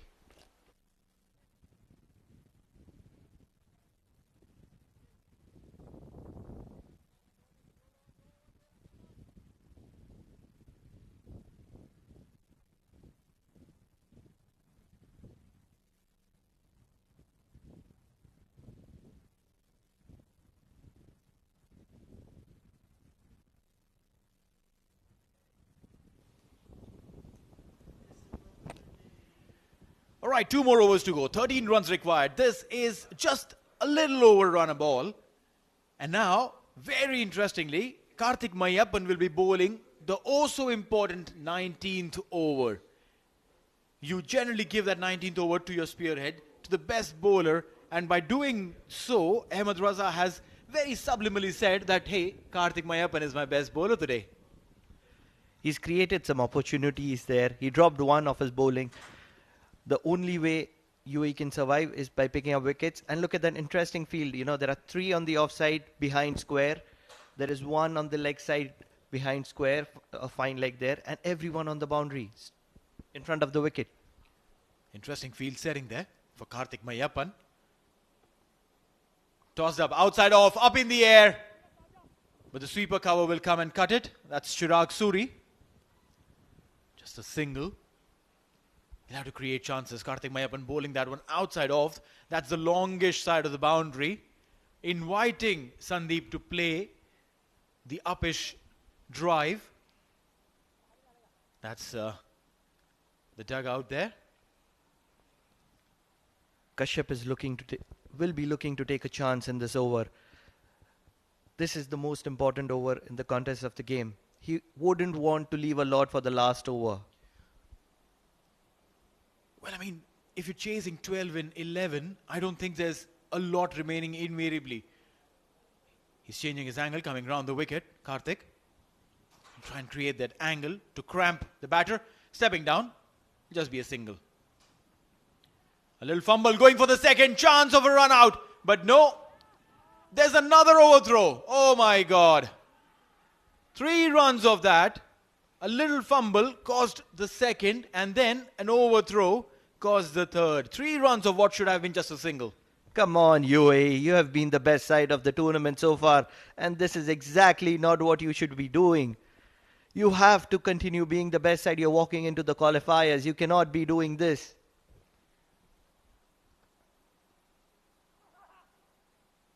Slight appeal.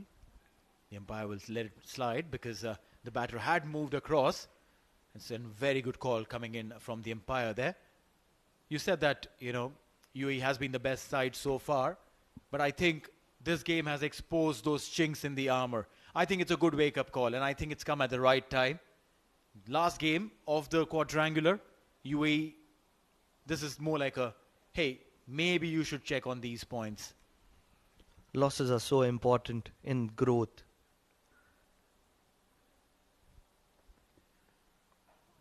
Now there's a chance. There's a chance. But no, it will fall right in the center of the Bermuda Triangle. It is so important to focus on your mistakes. This is the replay. Bowling wide outside the off stump, turning it away. Sandeep got looking for that cow corner boundary, the short boundary. Brings Kashyap Prajapati on strike. 8 of 8 required. This is so very much in Oman's hand. There's no reason why they should panic. Now this is up in the air. Again a chance. Akif Raja comes underneath. He never looked in control. Definitely did not look under control for any sort of catch. Where are the fielders, Neil? Where are the fielders? Where are the fielders? Every time the ball goes in the air, there is nobody there. But what is really interesting is that he's created as many as 3 chances in this very over. Karthik Mayappan. And an opportunity in the last over as well. 7 of 7 required. Again stepping down. There's no need. One thing is evident, that this game is going to the last over. 19 overs gone. It's 159 for 3.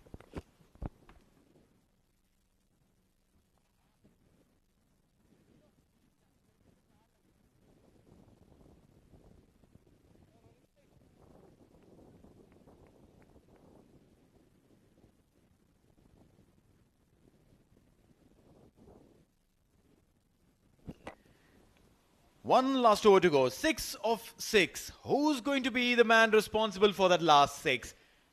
Is it Rohan Mustafa, the experienced old fox? He comes into play. It's going to be very interesting, I tell you, because he's a fighter. He's not going to give it up so easily. He's not the kind who will say, oh, 6 and 6, this is doable. I might as well just bowl whatever I want to bowl. He's going to fight till the last straw. He's a very important part of this UAE side. Bowls those difficult overs, bats those difficult overs. His field, this is a very interesting field. 3 deep fielders on the leg side, a short mid wicket to stop that single, cover coming from the circle. Down the leg side.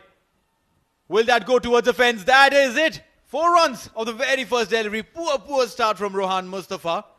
I wonder what was he thinking, because there's no single saving fielder, which ensured that he'll try and tempt the batter to go big.